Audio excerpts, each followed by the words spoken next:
Right, আমাদের যে বিষয়টার মধ্যে আমি ঢুকবো, যেমন প্রিয়াশা এবং অনেকেই যে ব্যাপারটা নিয়ে কথা বলেছে যে আমি শুরুটা যদি অন্যরকমভাবে করতে চাই, অর্থাৎ অন্যরকমভাবে ইন দ্য সেন্স আমার লেখাটা যদি ও বাংলায় লিখে, আমি একটু সবার জন্যই বলছি, কথাটা একটু ভালো করে শুনবে। আমি যেভাবে শুরু করেছি, bringing down the curtain of the journey of long 8 years of Hindustani classical music, Padma Pandit Yash Raj, born in Hisar, Haryana, breathed his last at his New Jersey home.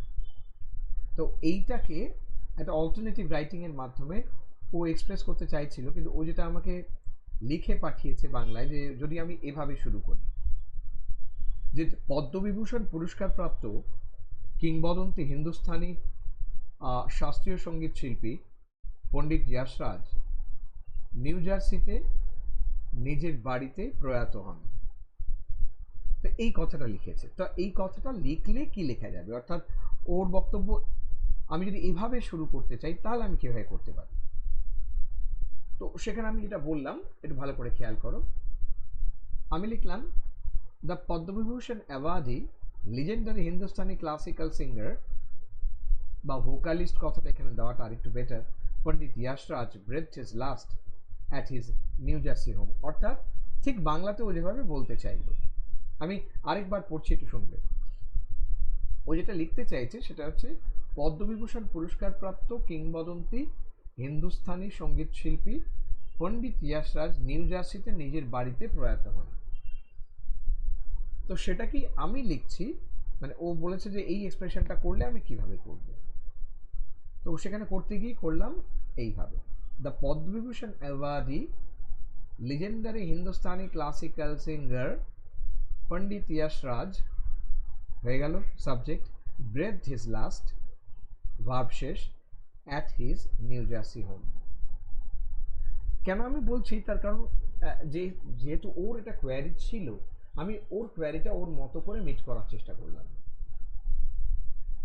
Exactly আমি তোমাদেরও যা query আছে, এবং এক্ষেত্রে আমি বারবার বলছি যে কোনো লেখাকে ব্রেক করতে হবে, এবং সেই লেখাটি ব্রেক করে নিজের মতো করে আমি যদি, হ্যাঁ ঠিক আছে, কমফর্টেবল,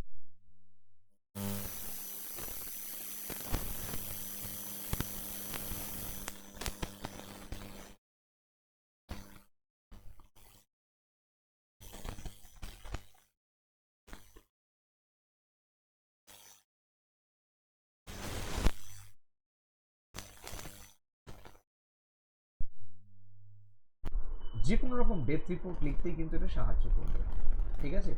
এবং এটার একদম শেষ জায়গাটায় আমি আবার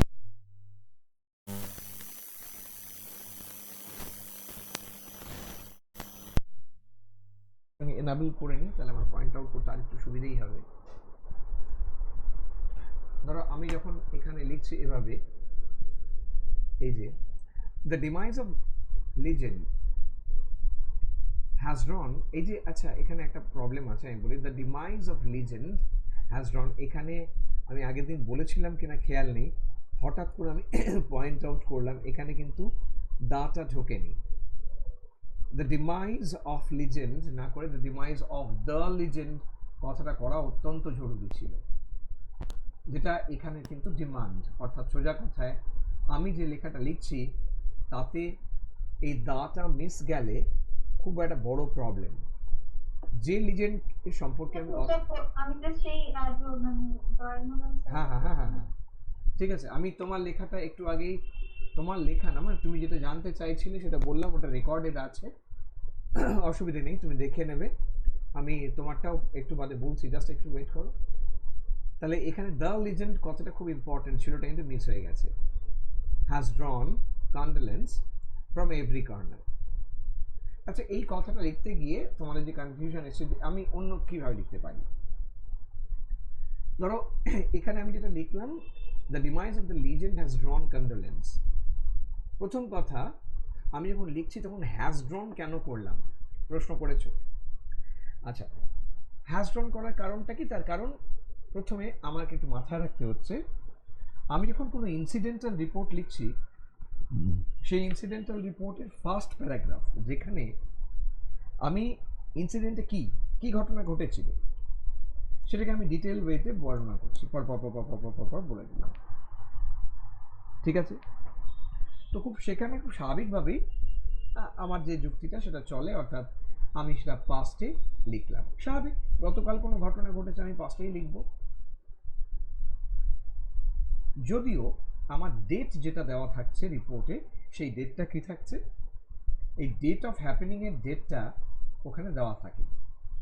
তার সত্ত্বেও কিন্তু আমি লিখছি পাস্টে, কারণ কাল ঘটে, আমি জানি পেপারটা পাবলিশড হবে পরের দিন। এইটুকু লেখার পর, অর্থাৎ first paragraph, where I am supposed to describe the every happening, only in that particular space I'm intended to write in past.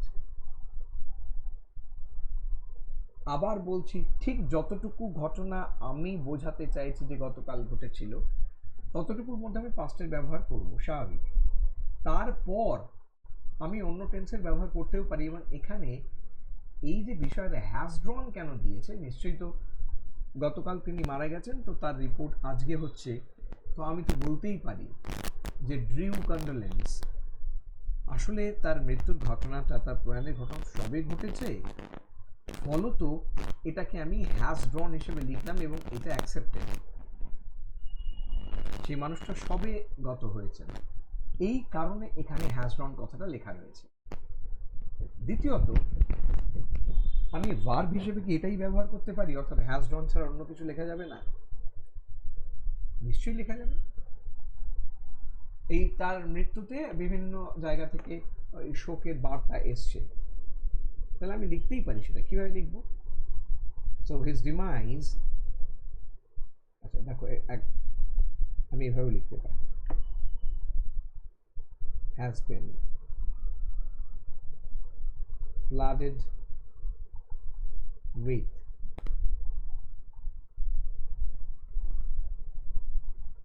thousands of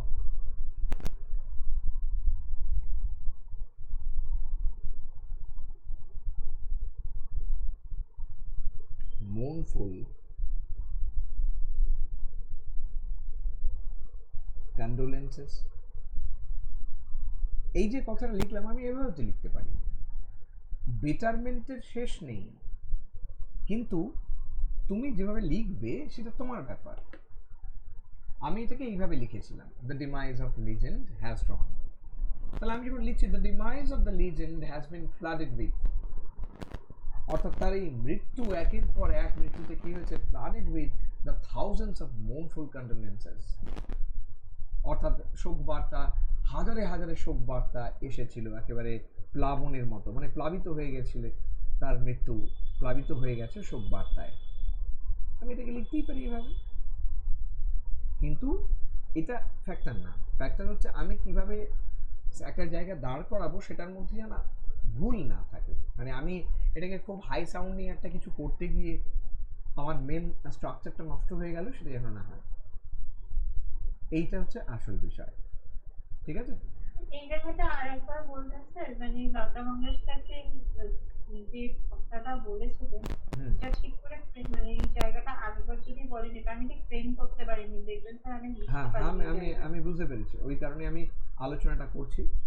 এবং লাস্টে যেটা রয়েছে তোমার, যেখানটায় প্রবলেম লতা মঙ্গেশকরের যে ব্যাপারটা, লতা মঙ্গেশকর, তারপরে দেখো কমান্ড আছে, পার্টিনেন্টলি এনাফ, এই রাইট, টোল্ড। আসলে লতা মঙ্গেশকর টোল্ড, লতা মঙ্গেশকর সেড।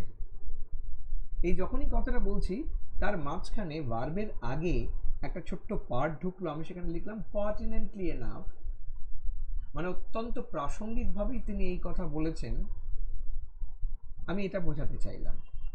এই ধরনের লেখা শুনতে খুব ভালো লাগে।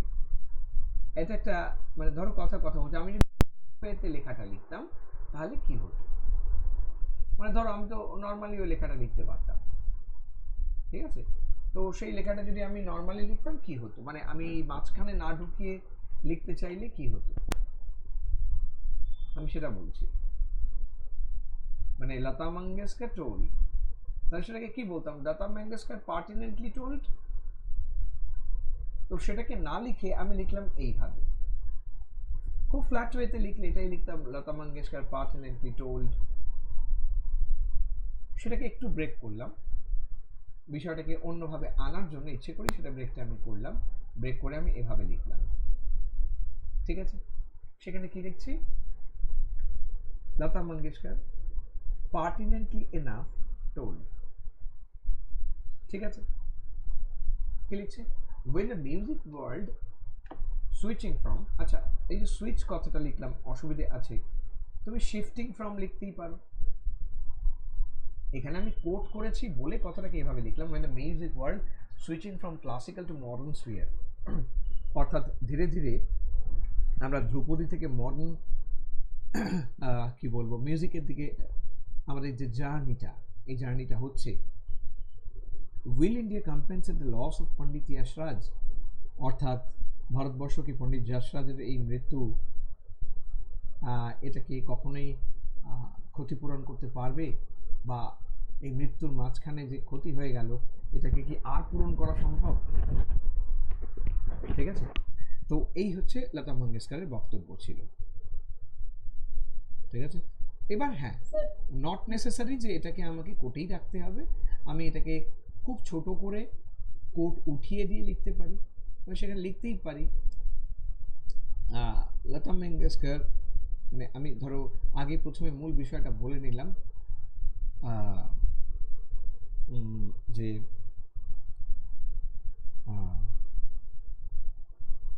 deeply touched বা deeply morosed by the demise of Pandit Yashraj, right? এটা দিয়ে শুরু করলাম। Lata Mangeshkar said that his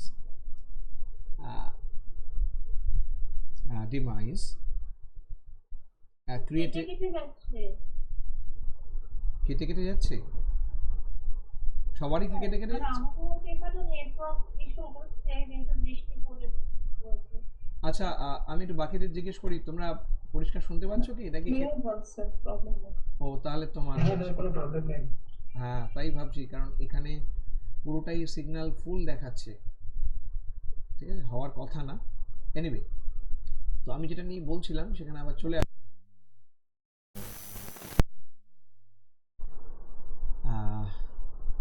deeply morose but deeply touched by the demise of Amuk Tamuk, Lata Mangeshkar said that his decease, অর্থাৎ তার মৃত্যুর এই ঘটনা, has created an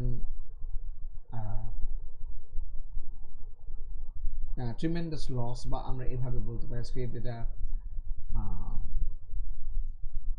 such vacuum that is very difficult to overcome, এরকম একটা জিনিস বলতে পারি। অর্থাৎ এমন একটা ভ্যাকিউম তৈরি করলো যেটা সাংঘাতিকভাবেই কি হচ্ছে যে আমরা কোনোভাবেই সেটাকে কাটিয়ে ওঠার লক্ষণ দেখতে পাচ্ছি না বা সম্ভব নয়, আমরা এভাবেই বলতে পারি। কিভাবে লিখবে সেটা তোমার ব্যাপার, কিন্তু ফাইনালি আমি এই ব্যাপারটাকে এরকমভাবে দাঁড় করাতে পারি, ঠিক আছে? এবারে আসছি আমি লেখাগুলোতে পরপর আসি। হ্যাঁ বল। Sir, we later the demise of legend has drawn condolence from every corner. Sir, এখানে আপনি has been floated করলেন, স্যার এখানে কি for condolence কথাটা ইউজ করা যাবে? কি কন্ডোলেন্স আরেকবার বলো? for POURD। হ্যাঁ হ্যাঁ হ্যাঁ হ্যাঁ হ্যাঁ হ্যাঁ হ্যাঁ হ্যাঁ, কোনো অসুবিধা নেই, পোর্ট কন্ডোলেন্সেস, ঠিক আছে, কোনো অসুবিধা নেই, করাই যেতে পারে। আচ্ছা স্যার, এই লাইনটা না একটু যদি বেঙ্গলি মিনিংটা ঠিক মানে বলে, মানে আমি ট্রান্সলেশনটা করছিলাম তো এখানে লাইনটাতে একটু আটকাচ্ছিল, মানে এই যে আপনি লাইনটা মানে লিখেছেন সেইটারই যদি এক্স্যাক্টলি মানে বা এটা যে ভাবানুবাদ যদি করা যায়, মানে আচ্ছা পুরো তো না, মানে লাইন বাই লাইন তো সব বাংলা ইংরেজি ট্রান্সলেশনটা মানে অতটা তো হয় না, হ্যাঁ হ্যাঁ হ্যাঁ, সেটাতে এবার যদি ভাবার্থটাও যদি একটুখানি বলে দেন তাহলে একটু সুবিধা হয়। মানে স্যার আমি এটাকে করেছিলাম যে এই মহামানবের মৃত্যুতে চারিদিক থেকে সমবেদনা বা শোক বার্তা বহন করেছিল, এইরকম একটা আর কি, মানে এটা আমার ঠিক নিজের আগে অ্যাপ্রোপ্রিয়েট লাগছে না, তাই জিজ্ঞাসা করছি। আচ্ছা এবার বলি আমি জিনিসটাকে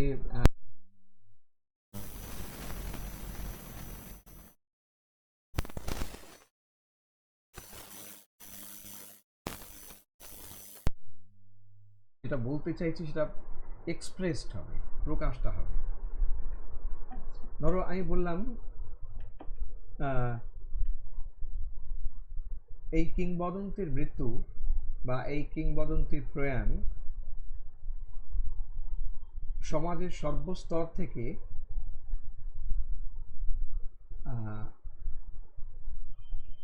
শোকবার্তা বয়ে এনেছিল বা শোকবার্তা বয়ে এনেছে। ঠিক আছে, এই যে যখন কথাটা বলছি আমাকে সেই বেসিক কিন্তু মাথায় রাখতে হচ্ছে। আমি বললাম এই কিংবদন্তির প্রয়াণ সমাজ, এটা হচ্ছে সাবজেক্ট, সমাজের সর্বস্তর থেকে সাবজেক্টের কমপ্লিমেন্ট। ঠিক আছে, শোকবার্তা বয়ে এনেছে, এটা হচ্ছে ভার্ব। আশা করি বুঝতে পারলাম কি বলছি। হ্যাঁ স্যার, হ্যাঁ হ্যাঁ বলো। আমি মানে বাংলায় এটাকে এরকম ভাবে লিখতে চাইছিলাম যে মানে যেটা লতা মঙ্গেশকর বলতে চাইছেন যে এই অপূরণীয় ক্ষতির হ্যাঁ কোনো মানে আহ, কোনো পূরণ করার জায়গা নেই বা এইরকম ভাবে জিনিসটাকে লিখতে চাইছিলাম, কিন্তু ঠিক মানে ফ্রেজ বা ভোকাবুলারি সেরকম খুঁজে পাইনি, যার জন্য লিখতে পারিনি। এ বাবা, মানে তুমি যেটার কথা বললে এটা খুব সহজ, বুঝতে পারলাম। মানে আমি একটু বিষয়টাকে তোমাদের সঙ্গে বলি, হয়তো তোমাদের ক্লিয়ার হবে। তুমি লিখতে চাইছো যে ব্যাপারটা এইভাবে যে তার মৃত্যু এক অপরিণত, দত্তারি কি বলে জানো, আরেকবার বলো। অপূরণীয় রাইট রাইট রাইট, হ্যাঁ। অর্থাৎ তুমি বলতে চাইছো তার মৃত্যুতে যে অপূরণীয় ক্ষতি হয়েছে সেটা ভাব প্রকাশ করার না, জায়গা নেই। কি অপূরণীয় ক্ষতি, কোনো পূর্ণতা নেই। হ্যাঁ, মানে পূর্ণতা নয়, মানে আমি বলতে পারি সেই অপূরণীয় ক্ষতি। স্যার আমি একটু ট্রাই করেছি, একটু হ্যাঁ বলবো। বাংলাতে বড্ড, হ্যাঁ বলো বলো। স্যার লতা মঙ্গেশকর এই প্রসঙ্গে জানান, যখন সঙ্গীত দুনিয়া শাস্ত্রীয় জগৎ থেকে আধুনিক জগতে পদার্পণ করছে, হ্যাঁ তখন ভারতবর্ষ পণ্ডিত যশোরাজের মৃত্যুতে যে অপূরণীয় ক্ষতি হলো হ্যাঁ তা পূরণ করতে পারবে কি, মানে জিজ্ঞাসা ছিল, মানে ইনভার্টেড হ্যাঁ হ্যাঁ হ্যাঁ, একদম ঠিক আছে, খুবই ভালো হয়েছে। এবার ঘটনা হয়েছে যে এই যে লেখাটা লিখলে একদম ঠিক। স্যার পদার্পণ করলে ওই যে সুইচিংটা আপনি লিখেছেন তো, মানে ওইটা জাস্ট চেঞ্জেস, মানে একটা হ্যাঁ রোবট হ্যাঁ থেকে হ্যাঁ একটা হ্যাঁ হ্যাঁ রোবট এভাবে আর কি ভেবে লিখেছি। হ্যাঁ হ্যাঁ একদম। কারণ এছাড়া তো এই যে যে নতুন জগতে যাত্রা করছে, মানে সোজা কথায় আধুনিক গীতির বা আধুনিক সঙ্গীত জগতের দিকে তার যে যাত্রা, সেই যাত্রার ক্ষেত্রে তার এই মৃত্যু কি অপরিণীয় ক্ষতি নয়, এভাবেও লেখা যেতে পারে। ঠিক আছে, যে আর একটা হ্যাঁ জায়গাতে একটুখানি মানে প্রবলেম লাগছিল, ওই যে ওই এইখানে এই পাড়াটাতে, মানে এই লাস্টের আগে, তার আগেটা, মানে যখন ওনার মানে বাবার আর কি মারা গিয়েছিলেন, স্যার ওই লাইনটা একটুখানি ওপেন করুন, একটু স্ক্রল আপ করুন। হ্যাঁ হ্যাঁ একটু স্ক্রল ডাউন করুন এইখানটাতে স্যার, হ্যাঁ মানে ওনার হ্যাঁ বাবা যে মারা গেলেন, স্যার এই যে রেভার্ড ফাদার, এইখানে বাংলাতে কিভাবে স্যার এটাকে এক্সপ্রেস করবো, মানে মানে হ্যাঁ, সম্মানীয় পিতা, মানে না মানে না ঠিক না, বুঝে উঠতে পারছি না, না। শ্রদ্ধেয় শ্রদ্ধেয়, আচ্ছা এখানে ওই শ্রদ্ধেয়, তার শ্রদ্ধেয় বাবা, এরকম আর কি, পিতা। আচ্ছা, ঠিক ঠিক আছে। আছে স্যার। হুম। তো এক্ষেত্রে সম্মানীয় ব্যাপারটা তো হয় না, এখানে তার শ্রদ্ধেয়, পূজনীয়, আমি আগের দিন যেটা বলছিলাম তোমাদের, পূজনীয় হ্যাঁ বলেছিলেন। পূজনীয় কথাটা বলেছিলাম। তো পূজনীয় পিতা পণ্ডিত মতিরাম, এভাবে দেখুন তো? হ্যাঁ হ্যাঁ হ্যাঁ একদম একদম, মানে সিকোয়েন্সটার কথা বলছি। হ্যাঁ হ্যাঁ হ্যাঁ, ঠিক আছে। আচ্ছা, জাস্ট একটু মিনিট, আমি একটু দেখে নিই তোমাদের এখানে ইয়ে কি ঢুকেছে, দাঁড়াও এক সেকেন্ড, দেখে নিই। সম্রাট আছে, সব্যসাচী আছে, আনাফ আছে, কৌশিক আছে, বাপন আছে, অভিষেক আছে, দেবজ্যোতি আসেনি। আর আজকে ছেলেটি বললো ক্লাস করবে, কিন্তু দাঁড়াও একটা সেকেন্ড, ওকে মিস করে গেল।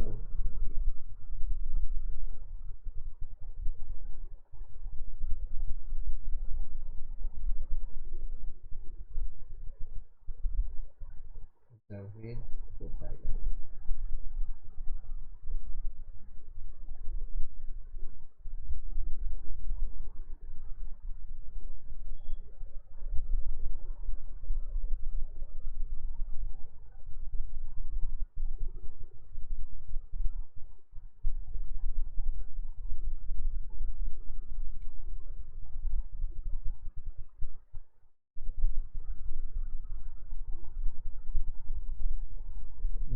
ও কোনো কারণে দেখতে পাচ্ছে না, এটা একটু আগেই আমাকে জানালো। আচ্ছা যাই হোক, ঠিক আছে, চলো দেখতে থাকি।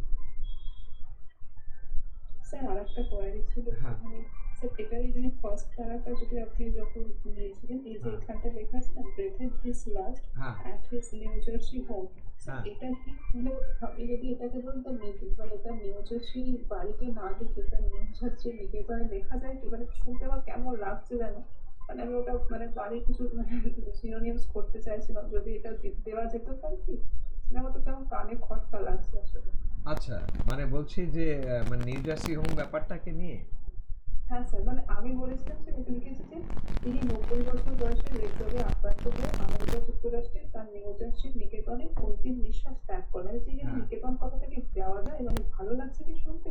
না না, আমার মতে সেটা দেওয়ার দরকার নেই, তার নিউ জার্সির বাড়িতে। কারণ হ্যাঁ আমি সেটাই বলছি, হ্যাঁ, তীব্রতা কম লাগছে আর কি।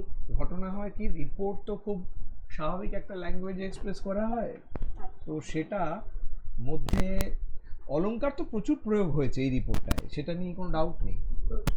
কিন্তু বাংলাতে আমি যখন বাড়ি কথাটা বলবো সেটা অনেক বেশি ম্যাচিওর শোনায়, মানে দেন নিকেতন। আমি ওটাই শুনতে লাগছে নিজেকে, তাই। তুমি কোনো সাজানো গোছানো বাড়ির কথা বলছো বা বাড়িটার উপর ফোকাস করছো, তখন তুমি নিকেতন কথাটা বলতে পারো।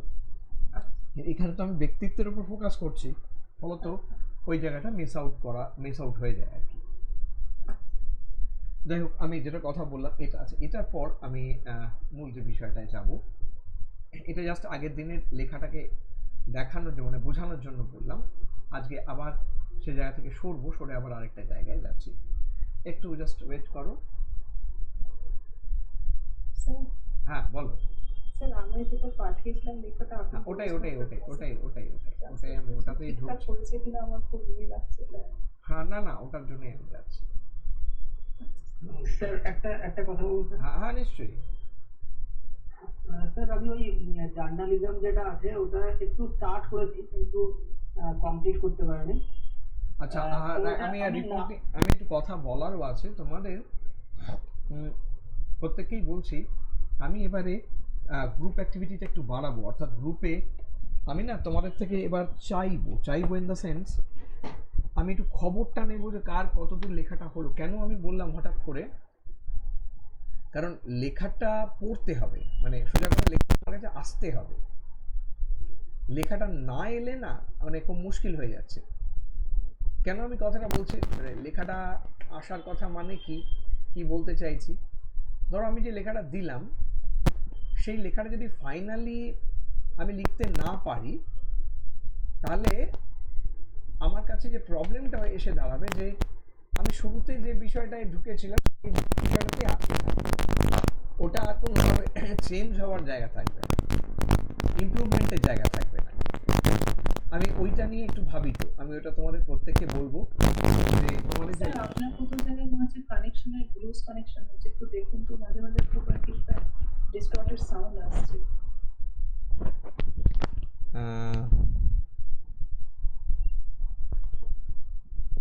দাঁড়াও এক সেকেন্ড।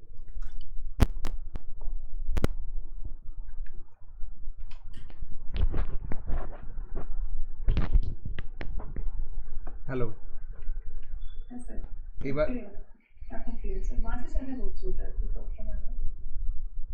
ওই অনেকগুলো ওয়্যার একসঙ্গে আছে বলে বোধ হয়। এনিওয়ে, তো যেটা কথা বলছে, আমার লেখাগুলো চাই, যে লেখাগুলো ঠিক সময় না পেলে মুশকিল। কারণ ধরো কথা বলছি, তোমরা প্রত্যেকেই ট্রাই করছো, এটা নিয়ে তো অস্বীকার করে লাভ নেই, প্রত্যেকেই চেষ্টা করছে আপ্রাণভাবে। এবার ধরো এই চেষ্টাটা তো জলাঞ্জলি চলে যাবে যদি আমি আমার জায়গাটা ঠিক না রাখতে পারি, তাই না? তো সেখানে ওই জায়গাটার জন্য আমি এত বারবার কেন এই বিষয়টার উপর ফোকাস করছি, তার কারণ হচ্ছে যত তুমি এই ব্যাপারটাকে খুব সহজে কি বলবো আমাদের সামনে আনতে পারবে, তত বেশি রেকটিফাই হবে ভুল, এবং রেকটিফাইয়ের থেকেও বড় ব্যাপার তুমি কনফিডেন্স পাবে। কারণ কনফিডেন্সের জায়গাটা যদি লুজ হয়ে যায় না, ওটাকে পাওয়া খুব মুশকিল।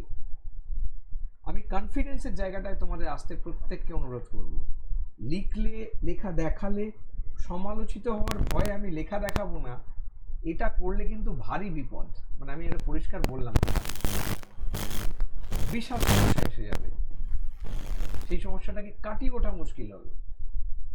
আর তোমরা এখানে অনেকেই মানে বেশ অ্যাডভান্স ব্যাচ, প্রত্যেকেই লেখালেখির মাধ্যমে একটা জায়গায় পৌঁছে গেছো, তো সেখান থেকে না দেখানোটা খুব মানে গন্ডগোলের বিষয়। আমি এটা প্রত্যেককে বলছি, এটা একটু মেনটেন করবে। তুমি যেহেতু বললে, আমি ওই কারণে এই বিষয়টা প্রথমে একটু বলে দিলাম। হ্যাঁ, এইবার বলো তোমার লেখার যে পার্টিকুলার প্রবলেমটা কি ছিল যেন? হ্যাঁ স্যার, আমি ওই যেটা জার্নালিজম সেটা স্টার্ট করেছি ওই আপনার যেটা মিডিয়ার ব্যাপারে, কিন্তু অনেক পড়ছি কিন্তু ঠিক লেখাটা আসছে না। কিন্তু আমি একটা নাম লিখেছি, মানে যেটা নামকরণ টাইপের হয় আর কি, ওইটা আমি লিখেছি inhalation of politics by Indian media. তো এটাতে কোনো কারেকশন বা কিছু করার দরকার আছে? এটাতে কিছু করার দরকার নেই, ঠিকই আছে, কিন্তু তোমাকে যেটা করতে হবে ফোকাস।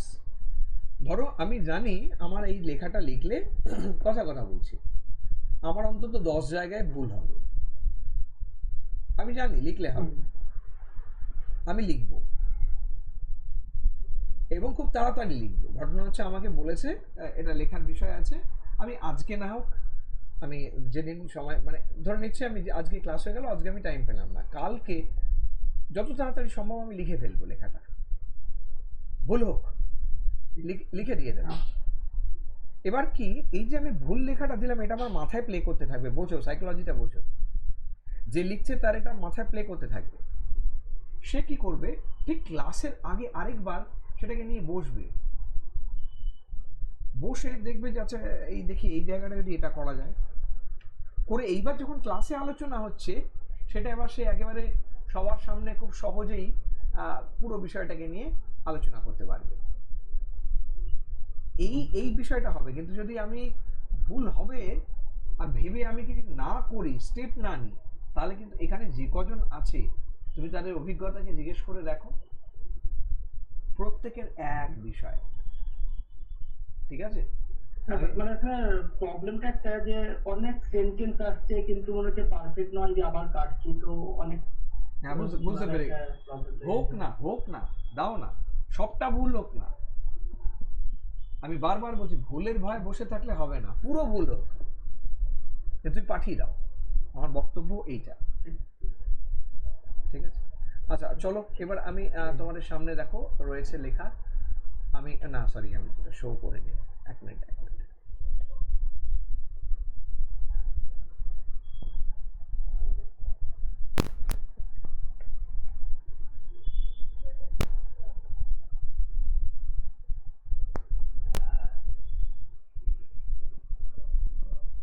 স্ক্রিন শো করতে হবে, এছাড়া হবে না। ঠিক আছে, অসুবিধা নেই, আমি স্ক্রিনে শো করি, তাতেও কি প্রবলেম?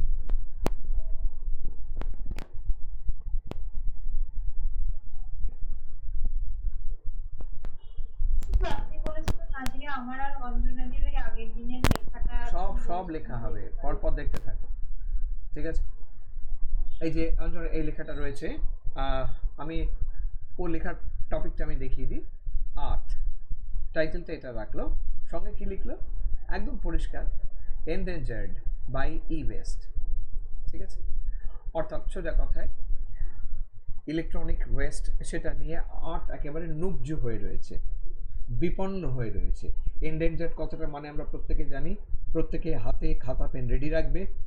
এই যখন যে লেখাগুলো লেখা হচ্ছে, আমি মুখে বলছি, সেই লেখার ধরন কিভাবে আমি এক্সপ্রেস করছি সেগুলো একটু খেয়াল রাখবে, ঠিক আছে? এই পৃথিবী, ধরো কথা বলছি, এটাকে সরাসরি লিখলে কিভাবে লেখা যেত, অর্থাৎ লিখছি যে ইলেকট্রনিক্স বর্জ্যে বিপন্ন পৃথিবী, এরকম একটা টাইটেল হতে পারত।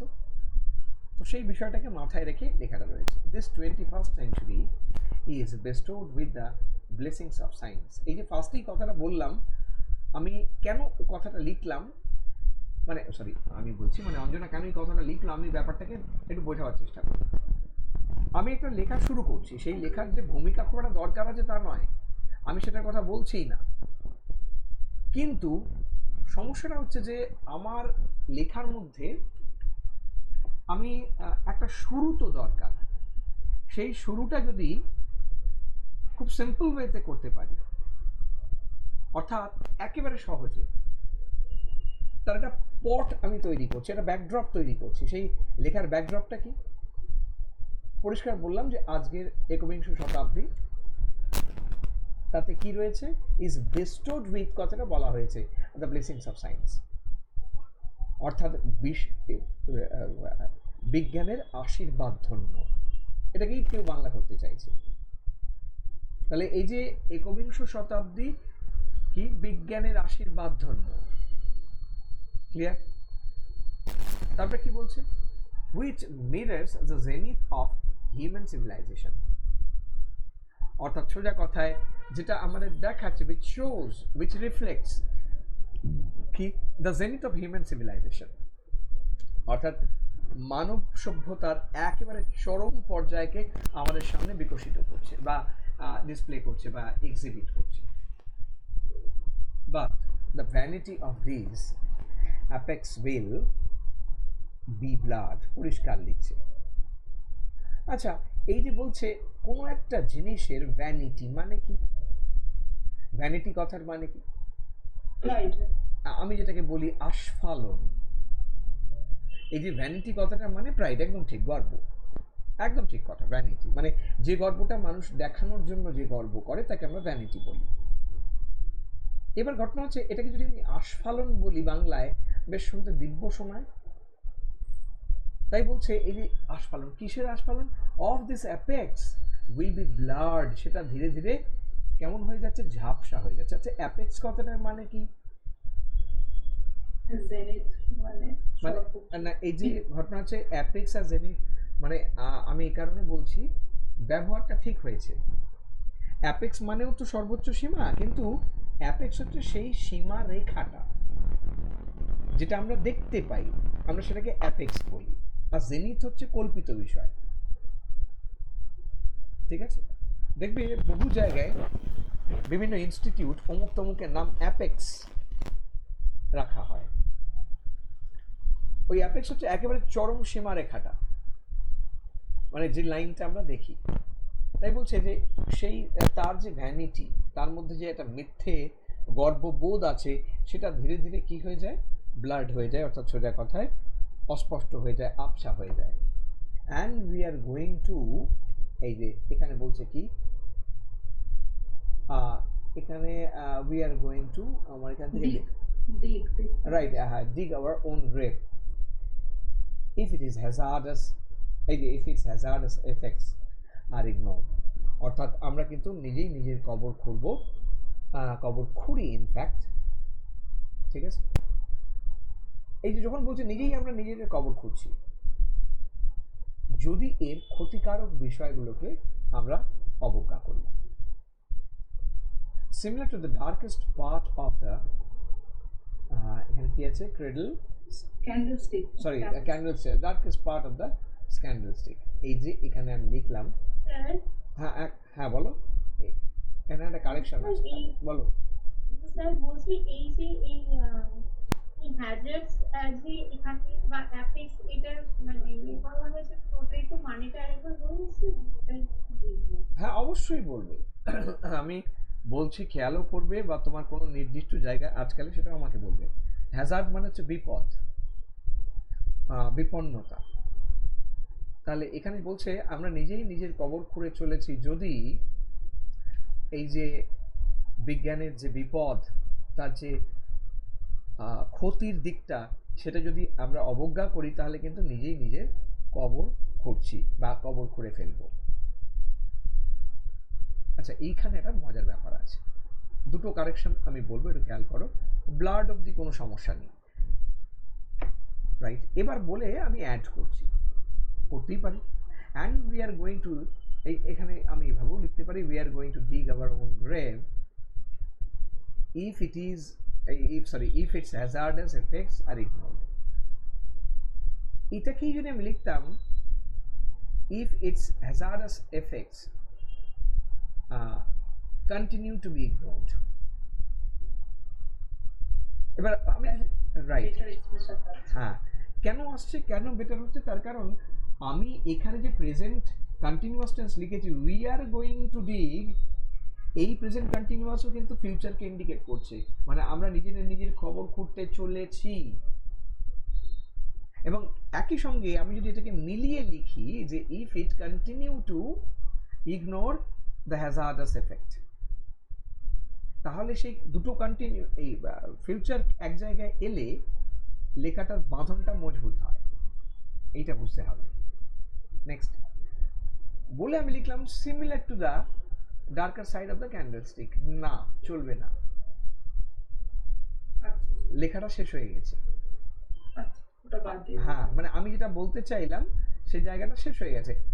এবার আমাকে আর আমার আসল কথা শেষ হয়ে যাওয়ার পর আমরা নিজের কবর খুঁড়তে চলেছি যদি এটাকে আমরা অবজ্ঞা করি, এটার সঙ্গে এটার কোনোভাবেই মিল আসে না, এটা আমি অন্য কোনো জায়গায় প্রয়োগ করব, ঠিক আছে? The bedrock of electronic reel, তাই তো?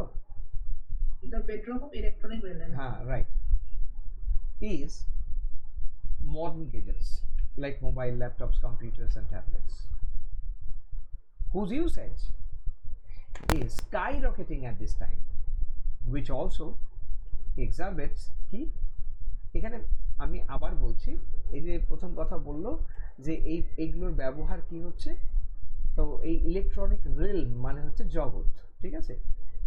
তার বেডরকটা কি? তার বেডরক হচ্ছে সোজা কথায় মডার্ন গ্যাজেটস। এই মডার্ন গ্যাজেটস হচ্ছে তার বেডরক, অর্থাৎ তার ভিত্তি, যেগুলোর ব্যবহার কি হচ্ছে মানে লাগামছাড়া, মানে রকেটের মতো বাড়ছে at this time, which also exacerbates, right, কি electronic waste at the same pace, অর্থাৎ এটার সঙ্গে সমানুপাতিক হারে বাড়ছে ই বর্জ্যের পরিমাণ। একদম ঠিক আছে, এটা নিয়ে বলার কিছু নেই, ঠিক আছে? ধরো কেউ এটাকে এইভাবে লিখতে চাইছে, সে দিব্যি লিখতে পারে, সে লিখছে, লেখার কাজটা এরকম ভাবে করলো, the more we accelerate the use of, বা the more we use এই যে ইলেকট্রনিক গ্যাজেটস গুলোর কথা আমি বললাম, ল্যাপটপস, মোবাইল, হ্যানা ত্যানা, the more the e-waste of the same have been piled up in our habitat earth, অর্থাৎ যত এগুলো আমরা ব্যবহার করছি তত তার ই বর্জ্য জমা হচ্ছে কোথায়, সেটা পাইলড আপ হচ্ছে, স্তূপীকৃত হচ্ছে আমাদের হ্যাবিটেট, অর্থাৎ আমাদের বাসস্থান পৃথিবীতে, ঠিক আছে? তাহলে আমরা এভাবেও বলতে পারি, অসুবিধা নেই। এই জায়গায় টুকু নিয়ে আমাদের কিন্তু খুব একটা সমস্যার জায়গা থাকতে পারে না। এবার একটু আসি পরেরটায়। যেই আমরা পরের পার্টে গেলাম, এখানে বললাম as per the latest data given by the Central Pollution Control Board, অর্থাৎ সিপি, সেখানে কি বলছে, every year our country produces 1.4 million tons of e-waste, right? আমাদের দেশ কি করে, e-waste কত করে দেয়? 1.4 million tons, but surprisingly very few, এর মধ্যে very few amounts of such wastes are recycled.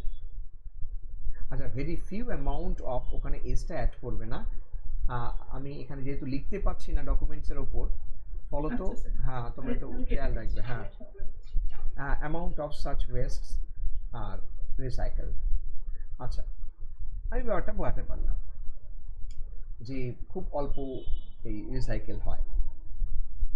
These waste products are dumped in the environment,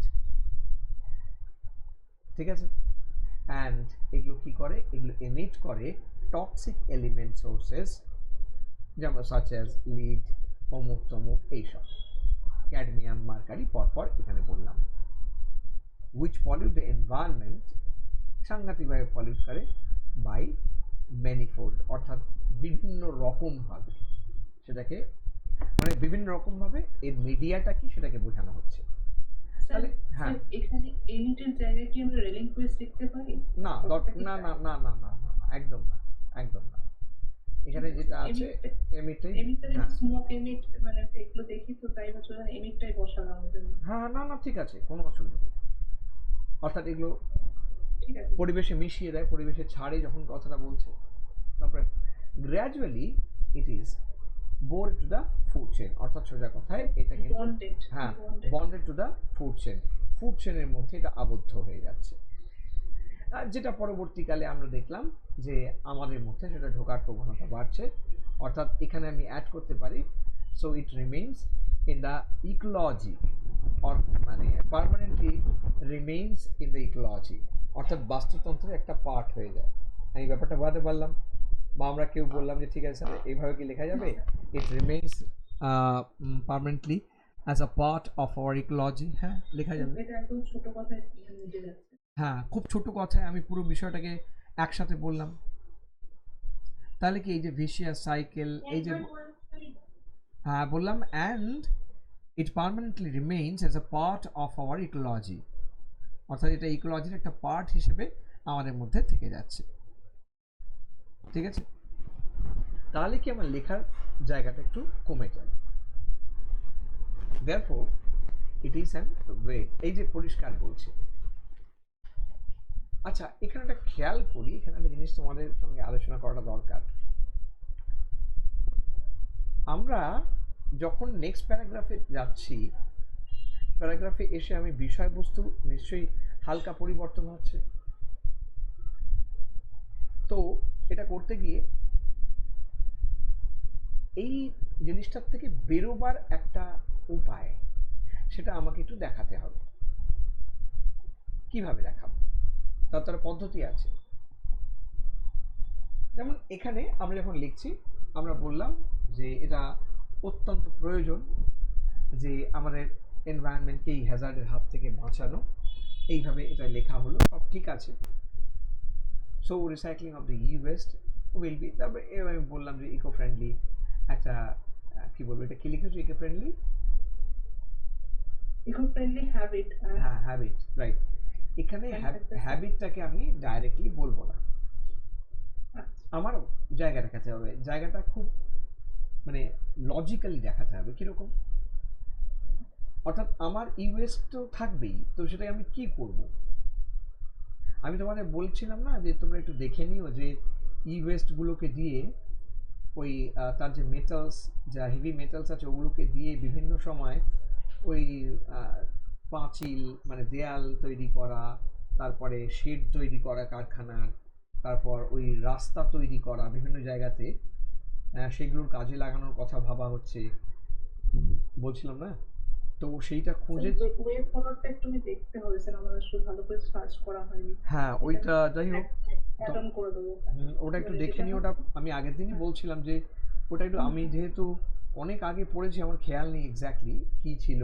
even rail লাইনের যে পাথ তার মধ্যে ওগুলোকে প্রয়োগ করা যায়, সোলার প্যানেলে এগুলোকে ইউজ করা যেতে পারে, খুব ভালো মেটেরিয়াল হিসেবে কাজ করবে এই ওয়েস্টগুলো। তো ওইভাবে ব্যাপারগুলো বলা ছিল আর কি। তো যাই হোক আমার এক্স্যাক্টলি আমার খুব ভুল হয়ে গেল, ওটা আমি সেভ করে রাখলে ভালো হতো। এনিওয়ে, তো তোমাদের এই বিষয়ে লিখতেই পারো তোমরা এইগুলো। অর্থাৎ আমি যদি এক্স্যাক্ট পয়েন্টটা বলি যে কীভাবে করা যেতে পারে, তাহলে লেখাটা আরও প্রফেশনাল হয়। ঠিক আছে, এবং হ্যাঁ একই সঙ্গে আমাদের খেয়াল রাখতে হবে যে আমি কখনোই আমার লেখাতে, ধরো এই যে তুমি কথাটা আমাদের একটা ইকো ফ্রেন্ডলি হ্যাবিট তৈরি করতে হবে, এগুলো সবাই লিখবে, তুমিও নিশ্চয়ই লিখবে, ঠিক আছে। ইকো ফ্রেন্ডলি হ্যাবিটটা তৈরি করবো কি করে, এই পথটা যদি দেখানো যায়, অর্থাৎ আমাকে প্রথমেই মেনে নিতে হবে with the demand of the age we need to change our gadget.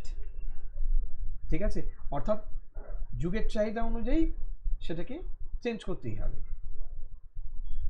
এবার হ্যাঁ কেন, তার কারণ ভার্সনগুলো চেঞ্জ হচ্ছে, কারণ আমার সিস্টেমটা আজ কাজ করবে না একটা টাইমের পর, কারণ আমার সিস্টেমটা কি হবে, তার কোনো সাপোর্ট পাবে না, ভবিষ্যতে সফটওয়্যার সাপোর্ট পাবে না। তাই আমাকেও আমার মেশিনটা চেঞ্জ করতে হবে, স্বাভাবিক ব্যাপার। আমার গ্যাজেটটাকে যথারীতি সেটাকে আপগ্রেড করতে হবে। তোমরা বলবে যে we need to upgrade our gadget, ঠিক আছে, with the growing need of the age, কিন্তু খেয়াল রাখতে হবে it should not be in the name of luxury, অর্থাৎ সেটা বিলাসিতায় পর্যবসিত যেন না হয়। আমার ম্যাক্সিমাম যতদিন সম্ভব সেটাকে ইউজ করতে হবে, যতদিন সেটাকে নিয়ে আমি কাজটা চালিয়ে যেতে পারি তার ব্যবহার করতে হবে। এবং সেটা ব্যবহার করতে গেলে জানতে হবে যে আমরা একটা গেজেটকে দীর্ঘদিন কিভাবে ব্যবহার করতে পারি। We need to clean it. Clean মানে নিশ্চয়ই আমি মানে সাবান সোডা দিয়ে কাজার কথা বলছি না। ক্লিন করা মানে তার ভেতরের যে জিনিসগুলো আছে, যে ক্যাশে মেমরি, সেগুলোকে ক্লিয়ার করা, এবং তার যে আমার মেমরি কনজিউমড হয়ে যাচ্ছে যে কারণে তার একটা আপগ্রেড হচ্ছে, সেটা তো একটা বড় কারণ, কিন্তু তার সাথে একটা বড় কারণ হচ্ছে যে আমাদের অনেক কিছু ইনফরমেশন, ডেটা, তারপরে তোমার ভিডিওস অর্থাৎ মিডিয়া ফাইল, এটা একটা বড় জায়গা নেয়, ছবি এবং ভিডিও। তাহলে এর মধ্যেখানে এটাকে ক্লিন করতে হবে, অর্থাৎ এইগুলোকে যথাসম্ভব যেগুলো তাড়িয়ে দেওয়া তাড়াতে হবে। এবং আমরা কি করব, আমরা ক্লাউডসে আমাদের যে ইম্পর্টেন্ট ডেটা সেগুলোকে আমরা স্টোর করতে পারি। তাহলে আমার গেজেটটা ফ্রি হয়ে গেল, তখন গেজেটটা আবার ভালো রান করবে, অর্থাৎ একটা অল্টারনেটিভ ওয়ে। এটাকে আমি যদি নিজে দেখিয়ে দিই তাহলে লেখাটা আরো অনেক বেশি যুক্তিসঙ্গত হবে। আমি এই জায়গাটার কথা তোমাদের বলছিলাম। আচ্ছা ঠিক আছে, বুঝেছি। আমি চেষ্টা করব আমাকে আপনাকে এটাকে একটু ড্রাফট করে দেবে, ঠিক আছে। আর কিছু কিছু জায়গায় মিথ্যে কথা লেখা যায়, একদম পরিষ্কার বলছি। মিথ্যে কথা। আর একটা জিনিস জিজ্ঞাসা করছি, এটা আমি ওই প্রত্যেকটা সেন্টেন্সটা করে আর কি একদম আমি জানি আমি সেটাকে দেখাবার জন্যই আমি এটা খুলেছি। আচ্ছা, এবার বিষয় আমি কি জিনিসটা না বুঝতে পারলাম না, মানে ধরতে পারলাম না যে কি করে কি করতে হবে, মানে আমার আমার যে ওইখানটা লিখেছিলাম না স্যার, ডিজিএস সার্কেল বা প্লেথোরা অফ ডিজিজেস, ওইখানটা কি স্যার এক্সপ্রেশনটা ভুল হয়েছে? মানে অনেক না, তবে আমি বারবার বলছি, আমার এই যে আমি বলছি যে ভিশিয়াস কথাটা বললাম, এক্ষেত্রে যাচ্ছে vicious cycle of plethora of incurable diseases. অসুবিধা নেই, আমার এখানে যেহেতু ডিজিজের কথা বলা হয়েছে তাহলে এই ব্যাপারটা হচ্ছে, অর্থাৎ ঘুরে ফিরে সেই রোগগুলো যাচ্ছে না। আগে যখন মানুষের কোনো মারণ রোগ দেখা দিত তার একটা ইন্ডিকেশন থাকতো, এখন এমন হয়ে গেছে একেবারে শেষ স্টেজে এসে সেটা ধরা পড়ছে, মানে মানুষের যেন কিছু করার থাকছে না। তার একটা বড় কারণ তো এটা যে এইগুলো নিজেকে ইমিউন করে ফেলছে, করতে করতে করতে করতে এমন একটা পর্যায়ে দেখা দিচ্ছে যে তখন মানুষের আর কিছু করার থাকছে না। এটা লেখাই যায়, কিন্তু এই যে ধরো কথার কথা বলছি, প্লিথোরা অফ ইনকিউরেবল ডিজিজেস, তো এটা প্লিথোরা কথাটা আমি এখানে কালেকটিভ নাউন হিসেবে না ইউজ করে যদি আমি মানে অন্য কিছু ইউজ করি, ধরো প্লিথোরার জায়গায় আমি ইউজ করলাম সিরিজ অফ, করাই যায়। ইননিউমারেবল করা যায়, সিরিজ অফ করা যায়। আসলে ঘটনা কি, বিজ্ঞান তো, এই বিজ্ঞানের ক্ষেত্রে এই কথাগুলোর খুব ক্যাচি। মানে ধরো আমি যদি বলি সিরিজ অফ, ঠিক আছে, অসংখ্য ইননিউমারেবল, আর প্লিথোরা হলে একটা ক্লাস্টার বোঝায়, ঠিক আছে, সেটা ব্যাপার নেই, সেটা তো ঠিকই আছে। এবারে বলি না এখানে ঠিক আছে, এখানে এটা নিয়ে কোনো প্রবলেম নেই, ঠিকই আছে। আচ্ছা, এবারে বলি প্রিয়াসার যেটা প্রবলেম হচ্ছে, প্রিয়াসা বোধহয় মানে কোথায় কোন পয়েন্টটা দেবো এটা নিয়ে সমস্যা হচ্ছে, তাই তো? হ্যাঁ স্যার, আপনি বললেন না যে মানে যখন আমি বলবো ক্লাসটা মানে নিতে এবং সেটাকে আবার পরে রেক্টিফাই করতে হবে, আমি এই জায়গাটা ঠিক বুঝতে পারলাম না যে কিভাবে করবো জিনিসটা প্রসেস। এই যেমন ধরো লেখাটা, একটা লেখা আমি তোমাদের দিলাম, বা এই এখনো খেয়াল করো, আমার এটা রেকর্ডিংও তো থাকবে, শুনবে ভালো করে। সেটা হচ্ছে ওর লেখাটাকে আমি ভাঙলাম, লেখার কোন জায়গায় চেঞ্জ করতে হবে সেটা আমি বললাম, ও নিজেও সেটা বুঝলো, এবং কতটুকু রাখতে হবে সেটা আমি বললাম। এবার আমি ও ইউএসটে কথা বলেছে, সেখানে বলল যে ইউএসটা ধীরে ধীরে এমন একটা পর্যায়ে চলে যাচ্ছে যে এটাকে ম্যানেজ করা খুব মুশকিল হয়ে যাচ্ছে। মানুষের যা আমাদের ভারতবর্ষে যা ইউএস জমা হচ্ছে সেটাকে যে কিভাবে রিসাইকেল করব কোনো উপায় কিন্তু আমাদের কাছে থাকছে না। তো তার জন্য আমাদের সচেতন হতে হবে, আমাদের একটা খুব সুস্থ হ্যাবিট বানাতে হবে, সে তো সব বুঝলাম। এইটুকু বলার সঙ্গে সঙ্গে আমি যদি এটা বলে দিতে পারি যে সুস্থ হ্যাবিটটা কি, বাংলা এটাকে দিগদর্শন বলে। অর্থাৎ আমি জ্ঞান দিলাম, আমি বললাম যে এটা আমাদের করতে হবে, কিন্তু আমি কোনো রাস্তা দেখালাম না যে কিভাবে করতে হবে। তো এই দিগদর্শনটা যদি করা যায় তাহলে এটা, যেহেতু তুমি একজন ভবিষ্যতে অ্যাডমিনিস্ট্রেটিভ অফিসার হতে যাচ্ছ, এটা খুব বড় একটা কোয়ালিটি হিসেবে দাঁড়িয়ে যাবে।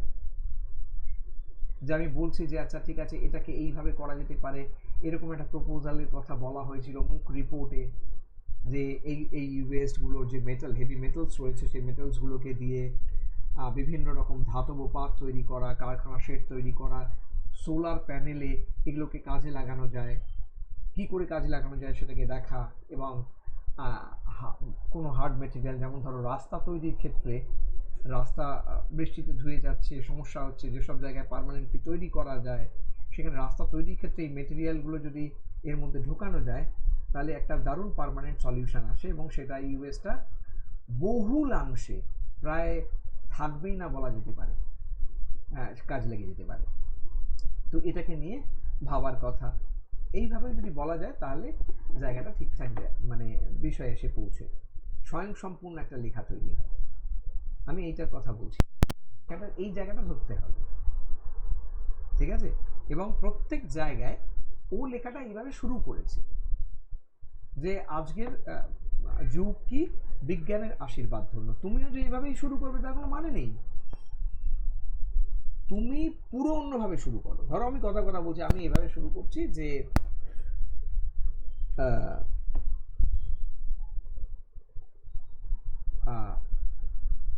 most of the people in the world either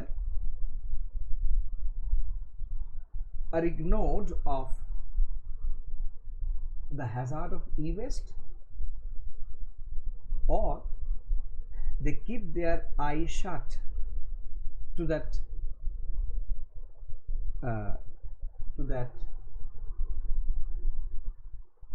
impending predicament. আমি কি বললাম ঠান্ডা মাথায় বুঝি। আমি বললাম যে পৃথিবীর বেশিরভাগ মানুষ, so most of the people today কি either are ignored of the hazard of the e-waste, অর্থাৎ নয় তারা ই বর্জ্য বা ইলেকট্রনিক বর্জ্যের বিপদ সম্পর্কে অবগত নয়, নয় তারা হয় এটা, নয় কি বললাম, they keep there I shut, তারা চোখ বন্ধ করে রাখে, টু দ্যাট ইম্পেন্ডিং প্রেডিকামেন্ট, আসন্ন বিপদ আমি দেখতে পাচ্ছি না, আমি দেখছি না, মানে আমার চোখ বন্ধ, ঠিক আছে? অর্থাৎ মানে আমি দেখেও দেখছি না। ব্যাপারটা বোঝাতে পারলাম কি বলছি? আমি এভাবে শুরু করলাম। দেখো আবার বলছি, এই যে তুমি শুরুটা করলে এটা কিন্তু ট্র্যাডিশনাল বিগিনিং হলো না, কিন্তু এই লেখাটা আমরা একটা ঝটকা আছে, মানে লেখাটা একটা ধাক্কা দিচ্ছে। অর্থাৎ আমরা যে ভণ্ড, আমরা একটা বিষয় দেখতে পাচ্ছি, আমরা বিপদ বুঝতেও পাচ্ছি, কিন্তু কোনো স্টেপ নিচ্ছি না, সেটা প্রথমেই বলে দিলাম। বলে তারপর আমি শুরু করলাম যে এই বিপদটাকে নিয়ে, যে বিশ্বব্যাপী এত ইওয়েস্ট জমা হচ্ছে, ভারতবর্ষ তার ব্যতিক্রম নয়, সেখানে এরকম ইওয়েস্ট জমা হচ্ছে যার বিকল্প এখনো পাওয়া যাচ্ছে না, এবং এটাই বাস্তুতন্ত্রের পক্ষে মূল চিন্তার কারণ। এই ব্যাপারটা বুঝতে পারলাম, এইভাবে আমি শুরু করলাম। আচ্ছা বেশ, এরপরে পরের প্যারাগ্রাফে চলে এলাম, সেখানে বললাম when our world is already endangered, our world is already in the threat of the depletion of the ozone layer, অর্থাৎ ওজোন লেয়ার ধ্বংস হচ্ছে, এই থ্রেটের মধ্যে আমরা দাঁড়িয়ে রয়েছি। The great avalanches are কি বলবো, in the way of melting, অর্থাৎ আমাদের যে বিশাল বিশাল এই কি বলবো গ্লেসিয়ার্সগুলো আছে সেগুলো সমস্ত কিন্তু গলার মুখে রয়েছে, এগুলো বলছে। এই বিপদগুলো তো রয়েছে। সো বিকজ অফ দ্য এই গ্লোবাল ওয়ার্মিং আমরা নানা রকম প্রবলেম দেখতে পাচ্ছি, সেগুলো আসছে।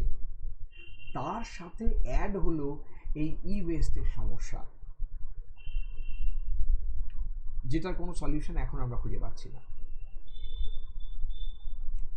সমুদ্রের তলদেশে এই বিশাল যে অপটিক্যাল ফাইবারের লাইন, যেখান থেকে কানেক্টেড হচ্ছে একটা দেশের সঙ্গে আরেকটা দেশ, এবার যেই একটা অপটিক্যাল ফাইবার আমায় রিপ্লেস করতে হচ্ছে, এটা কোথায় যাচ্ছে? সমুদ্রের তলদেশেই থাকছে, ম্যারাইন মানে যেগুলো তারা এফেক্টেড হচ্ছে, রাইট? অর্থাৎ এমন কোনো ওয়ার্ল্ড নেই যে ওয়ার্ল্ডটা ই ওয়েস্টে এফেক্টেড হচ্ছে না। স্টিল আমাদের ঘুম কিন্তু ভাঙছে না। অর্থাৎ এই জায়গাটাকে আমরা যদি ঠিকঠাকভাবে রাখতে পারি, এইভাবে শুরু করলাম, করতেই পারো। তুমি লেখার মধ্যে আনো না, আমি তো লক্ষ জিনিস আলোচনা করতে পারি। নাও we are getting conscious of the destruction of nature, especially the trees. আমরা এখন খুব কনসাস হয়ে গেছি, নেচার, গাছ নষ্ট করা যাবে না, হ্যানা ত্যানা। তাই আমরা কি করছি? we are shifting from hard copies to soft copies. ঠিক আছে, আমরা সফট কপিজের দিকে যাচ্ছি। এবার হচ্ছে মজা। তাই যদি হবে তাহলে এই সফট কপিজও তো আমাকে কি করছে, একটা গেজেটের মাধ্যমে দেখতে পাচ্ছি, সেগুলো তো একটা ইউএস তৈরি করছে।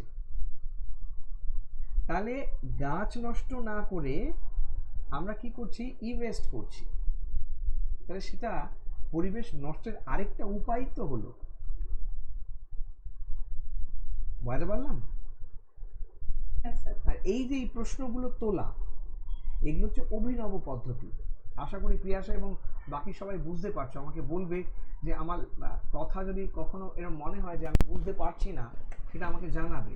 আমি বারবার বলছি, কারণ প্রত্যেকটা পয়েন্ট যেগুলো আমি আলোচনা করছি অর্থোডক্স কোনো লেখাতে পাবে না। বাজার চলতি বই হ্যানা প্যানা এসবে নেই। এগুলো তোমার ভাবনার মাধ্যমে এগুলো প্রকাশ পাবে।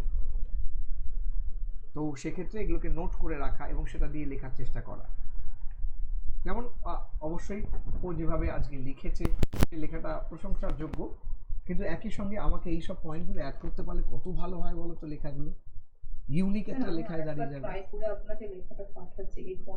কোনো অসুবিধা নেই, কোনো অসুবিধা, আমি তো বারবার বলি করতে। আচ্ছা এইবারে, হ্যাঁ এইবারে চলে যাব আমি আরেকটা ওই প্রিয়াসার যে লেখাটা আমাকে পাঠিয়েছে সেটাতে চলে যাব। হ্যাঁ বলো বাপন বলো।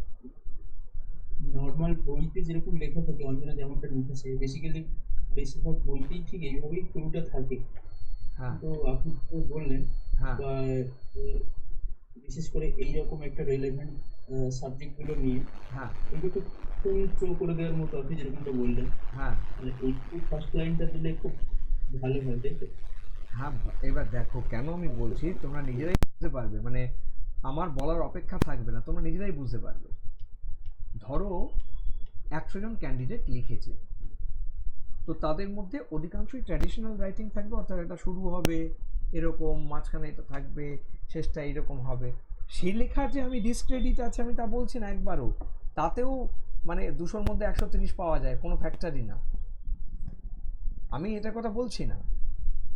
কিন্তু আমার বক্তব্য অন্য, আমার বক্তব্য হচ্ছে আমি এমন একটা লেখা তৈরি করব। আচ্ছা তোমরা কি আমার লেখাটা দেখতে পাচ্ছ, মানে এই প্রিয়াসার লেখাটা দেখতে পাচ্ছ? রাইট, আচ্ছা ফাইন। হ্যাঁ যেটা বলছি ওটাতে আসি। একটা 100টা লেখার মধ্যে আমি যদি হঠাৎ করে এরকম 5% লেখা পাই যেখানে আমি এই জিনিসটা পাচ্ছি, আচ্ছা আমার অ্যাপ্রোচটা বদলে যাচ্ছে, এইটা কিন্তু দারুণ একটা ইমপ্রেশন ক্রিয়েট করবে। ছোটোখাটো ভুল ত্রুটি হলেও না সে ইগনোর করবে, কারণ সে একটা রিলিফ পাবে দেখতে দেখতে, খাতা দেখতে দেখতে। প্রথম কথা, 100টা খাতার মধ্যে মোটামুটি আমি ধরেই নেব 60টা খাতায় লেখা যা আছে তার ঘাম ঝরিয়ে দেবে। এবার 40টা খাতায় ঠিকঠাক রাইটিং, তার মধ্যে ওই 40টা খাতার মধ্যে 35টা খাতায় একই টাইপের লেখা, মাত্র 5টা খাতা সে পাচ্ছে, লেখার ধরনটাই আলাদা, পয়েন্টটাই আলাদা, সে অত্যন্ত উৎসাহের সঙ্গে পড়বে। এবং সেক্ষেত্রে কি হয়, এগুলোকে আমরা বলি গ্রেস। তুমি একটা মানে বাজে ভুল করে ফেলেছো, সে কিন্তু অন্য খাতায় হলে ঘ্যাঁচ করে মারত লাল দাগ, তোমার খাতায় এটা করবে না, কারণ দেখছে যে বুঝতে পারবে যে এটা সিলি মিস্টেক হয়ে গেছে, এই ক্যান্ডিডেট এই ভুল করার কথা না। এই অ্যাডভান্টেজ বিরাট পাওয়া যায়। একটা বানান চরম ভুল লিখে ফেলেছে, হয়তো সে জানেই না সত্যি কথা বলতে বানানটা, ওই জন্য ভুল লিখেছে, কিন্তু তুমি বেঁচে গেলে। সে ভাববে যে না, যে এত সুন্দরভাবে লেখাটা লিখেছে, এই যে ঠিক আছে চলো ওটা ভুল হয়ে গেছে কোনোভাবে বাই মিস্টেক। এটা হচ্ছে এর অ্যাডভান্টেজ। এই যেটা বাবা আমায় জিজ্ঞেস করলে, এইটা হচ্ছে অন্যরকম লেখার অ্যাডভান্টেজ। এটা এবার সেটা চিন্তা থেকে আসবে, এটা এআই থেকে আসবে না। হ্যাঁ, অনেক স্যারকেও দেখেছি এভাবে বলতে, এরকম একটা প্যাটার্ন আছে এইভাবে লিখতে না। আচ্ছা বলি যে ঠিকই তো, তারা তো ভুল বলেননি। সে লেখা হলে, যেমন অঞ্জনা যে লেখাটা লিখে, যেটা মোটেই নাম্বার খারাপ আসবে না, আমি একবারও সেটা বলছি না, ভালো লেখা, কিন্তু আমি বলছি এটার সঙ্গে যদি এটাও প্র্যাকটিস করা যায় তাহলে তো ভালোটা আরো ভালো হয়। আমার বক্তব্য হচ্ছে এটা, আরো ভালো সুযোগ যদি থাকে আমি কেন নেব না? ঠিক আছে, প্র্যাকটিস। স্যার এই তো মানে 2022 তো একজন মনে হয় 181 ইংলিশে পেয়েছে। হ্যাঁ মানে নিশ্চয়ই সেরকম লিখতে পেরেছে বলে টিচার দিয়েছেন, তাই না? হ্যাঁ, এবার স্বাভাবিক ব্যাপার, আমি কেন বললাম, এই সৌভিক যে লেখা লিখেছে 130 পেয়েছে, সেটা একেবারে নর্মাল লেখা। আমি ওকে বলেইছি তুই স্বাভাবিকভাবে লেখ, একেবারে সহজ করে ওকে লিখে দিতাম। এবার এই লেখাটাই যখন আমি যে ধরনের লেখা বলছি, এই টাইপের কিছু লেখা হলে মানে প্লাবনের মতো নাম্বার আসতে থাকে, ভাবতেও পারবে না, সে তো ওভার এক্সাইটেড হয়ে গেছে, কারণ সে এই জাতীয় লেখা পাচ্ছেই না, কোনো খাতায় সে পায় না। তো এই জন্যই আমি বলেছি, মানে এবার ধরো কথা বলি, তোমার কোনো কারণে অন্য কোনো পেপারে নাম্বারটা একটু কমে এসে গেল, এবার তুমি ভাবো তো তুমি একটা পেপারে ফট করে 160 পেয়ে গেছো, কথা বলছি ইংলিশে, তার মানে তোমার অন্য যে পেপারে ভালো নাম্বার আসার কথা, তার যে ঘাটতিটা রয়েছে সেটা তো এখান থেকে ক্ষতিপূরণ হয়ে যাচ্ছে। এই নানা রকম জিনিস ভেবে পরীক্ষার হলে যেতে হয়। স্যার 160 করতে পাবো, সেবারে আর কেউ আটকাতে পারবে না। না না না, পাওয়া সম্ভব, আমি বারবার বলছি পাওয়া সম্ভব, তার জন্য বিরাট কিছু করতে হয় না। হ্যাঁ, বিরাট কিছু করার প্রয়োজনই হয় না। যাই হোক, চলো আমরা দেখতে থাকি। মানে দায়িত্ব নিয়ে বলছি, অন্য কিছুর প্রয়োজন হয় না। এত বড় কথা বললাম, নিশ্চয়ই কারণ আছে মানে বলার পেছনে। আমি যখন মাস্টার ডিগ্রি দিই তখন সিইউতে, তখন আমার ড্রামা পেপারটা আমার স্পেশালিটি ছিল। সেই ড্রামা পেপারে মানে কেউ ভাবতেও বোধহয় পারেনি, আমি 72, আমি তখনকার দিনে বলছি, সেই প্রাগৈতিহাসিক যুগের কথা, তখন আমি 72% পেয়েছিলাম ড্রামা পেপারে। বহুকাল অবধি ওটা রেকর্ড হয়েছিল, একদম মানে ইনভেরিয়েবলি রেকর্ড হয়েছিল, আমি যেটা বলছি। পরে ভাঙে, সেটা অন্য বিষয়, কিন্তু আমার প্যাশন থেকে যে লেখাটা, সেটার কিন্তু কোনো মানে আমি বলছি যে সেটা যে একেবারে শশী থারুরের মতো হয়েছে তা কিন্তু নয়। সে লেখার মধ্যে সাংঘাতিক আমি কিছু ইউজ করেছি সেসব নেই, কিন্তু সেখানে আমি আছি, অর্থাৎ সোজা কথায় সে ব্যক্তিটি স্বতন্ত্র একটা লেখা প্রেজেন্ট করেছে, ওই কারণে নাম্বারটা পেয়েছে, তার লেখাটা অন্যের সাথে মেলেনি বলে পেয়েছে। আমি চাই মানে আমাদের ইংলিশ লিখতে গেলে তো একটা ভয় রয়েছে যে ভুল হবে, এই হবে, তো সেই প্র্যাকটিস তো করবোই, বা আপনি যতবার দেবেন লেখাটাকে আরো ভালো করার চেষ্টা। হ্যাঁ। মানে নিজে স্বতঃস্ফূর্তভাবে লিখতে চাই, কিন্তু যেটা কি হয় ভুলভাল হয়ে যায়, নয় ভুল ভোকাবুলারি ইউজ হয়ে যায়, সাবজেক্ট বা এগ্রিমেন্ট ভুল হয়ে যায়। তো এই আমিটাকে কি করে খুঁজে পাবো যে এই নিজের মতো যত করে বেশি subject- লেখা, যেমন ধরো তুমি পাঠিয়েছো তোমার লেখাটাকে, আমি এখন মানে একটু আগে তোমাকে জায়গাটা যেই জায়গাটা বলে সেই জায়গাটা তো আমি ঠিক করে দিলাম। এই প্রাপককে রিসিপিয়েন্ট না বলে অ্যাওয়ার্ডি লিখলাম, ঠিক আছে? এবার তোমার দায়িত্ব হচ্ছে সেটা খুঁজে বার করা যে কি হলো।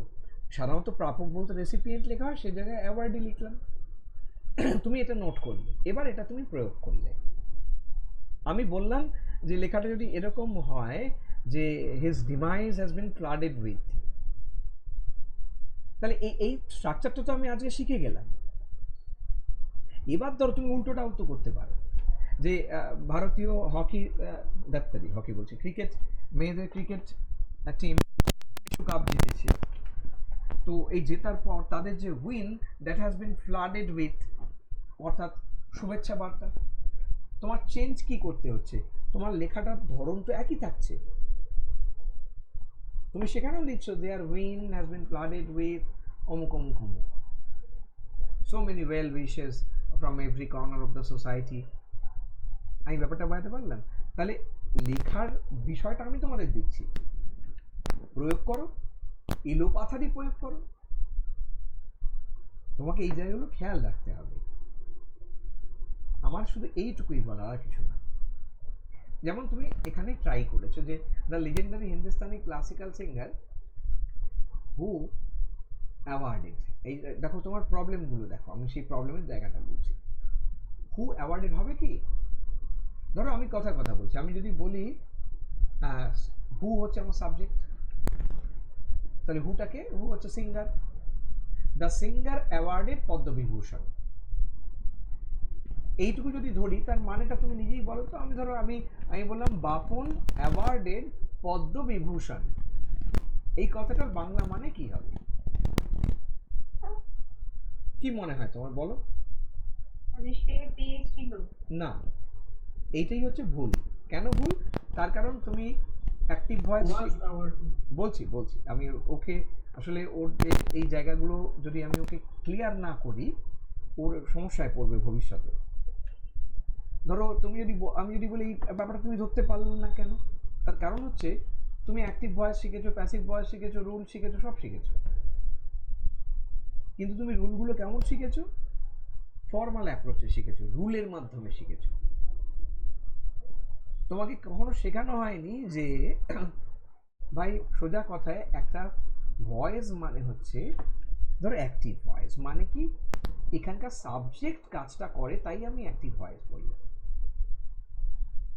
ধরো আমি তোমায় যদি বলি যে সো প্রিয়াশা গিফটেড এ বুক, এইটুকু বলে থামলাম, তাহলে এটার বাংলা মানে কি হবে তুমি আমাকে বলো? প্রিয়াশা বইটা বলো, পুরোটা বলো না তুমি। ওয়াজ গিফটেড হবে তো। না না, আমি সেটা বলিনি, আমি বলছি এটার বাংলাটা তুমি বলো না। প্রিয়াশাকে উপহার, উপহার তারপরে তো কিছু হলো না। গিফটেড বলে, উপহার বলিনি তো, উপহার দেওয়ার কথা হ্যাঁ, যে পিয়াসা হ্যাঁ। গিফটেড এ বুক, হ্যাঁ প্রিয়াশা উপহার দিয়েছিল একটা বই, কি উপহার দিয়েছিল? হ্যাঁ কোয়েশ্চেন আসবে। না না, বই বলেছি তো, গিফটেড এ বুক।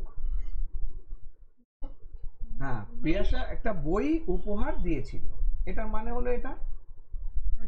আচ্ছা বেশ, তারপরে ধরো আমি তোমায় যদি বলি যে আই অফার্ড এ ফ্লাওয়ার, এটার বাংলা মানে কি হবে? আমি একটি ফুল কাউকে নিবেদন করেছিলাম। আই অফার্ড এ ফ্লাওয়ার, তুমি নিজেই বললে কাউকে, মানে কি টু সামবডি, আমি কিন্তু বলিনি, তুমি নিজেই বললে। এবার খেয়াল করে দেখো, তার মানে সে নিজেই কাজটা করছে।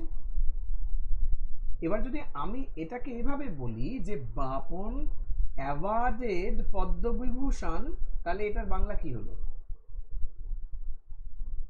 তুমি ঠিক আগেরগুলোর মতো ভেবে বলো। বাপন পদ্মবিভূষণ কি করেছিল? পেয়েছিল তো কাউকে, না, দেখেছো নি? তুমি যেটা বললে সেটার মানে হলো দিয়েছিল। হ্যাঁ দিয়েছিল। বুঝতে পারলে কি বললাম? আমি এটা বোঝানোর জন্য হ্যাঁ, বললাম। আচ্ছা, আচ্ছা। অথচ তুমি অ্যাক্টিভ প্যাসিভ সব নিয়ম জানো, কি করে করতে হয় সব জানো। এক্স্যাক্টলি, তার মানে তুমি জনগোলটা যেটা করেছো তার প্রায়োগিক অ্যাপ্লিকেশনটা তোমার জানা নেই। অর্থাৎ আমি যদি বলি the singer who awarded Padma Vibhushan, যে পদ্মবিভূষণ দিয়েছিল, দিয়েছিল তো নয়, তুমি যদি বলছো পেয়েছিল, পুরো উল্টো মিনিং হয়ে গেল। অর্থাৎ হু ওয়াজ অ্যাওয়ার্ডেড পদ্মবিভূষণ, ওই যে শুরুর থেকে ও বলে যাচ্ছে ওয়াজ অ্যাওয়ার্ডেড হবে কেন, তার কারণ প্যাসিভ ভয়েস ব্যাপারটা বুঝছে। ঠিক আছে, ধরো আমি কোনো একটা সেন্টেন্সে বললাম I am given a warning, তার বাংলা মানে কি হবে? আমি তাকে ওয়ার্নিং দিয়েছি, সতর্কতা জারি করেছি। একদম না, ঠিক উল্টোটা, ওই জন্যই আমি তোমায় জিজ্ঞেস করলাম। আমি একটা ওয়ার্নিং পেয়েছিলাম। ওয়ার্নিং দেওয়া হয়েছে। হ্যাঁ, আমাকে একটা ওয়ার্নিং দেওয়া হয়েছে, আমি একটা ওয়ার্নিং পেয়েছিলাম, এইখানে তোমার গন্ডগোল। বুঝতে পারলাম কি বলতে চাইছি? অর্থাৎ তোমার হ্যাঁ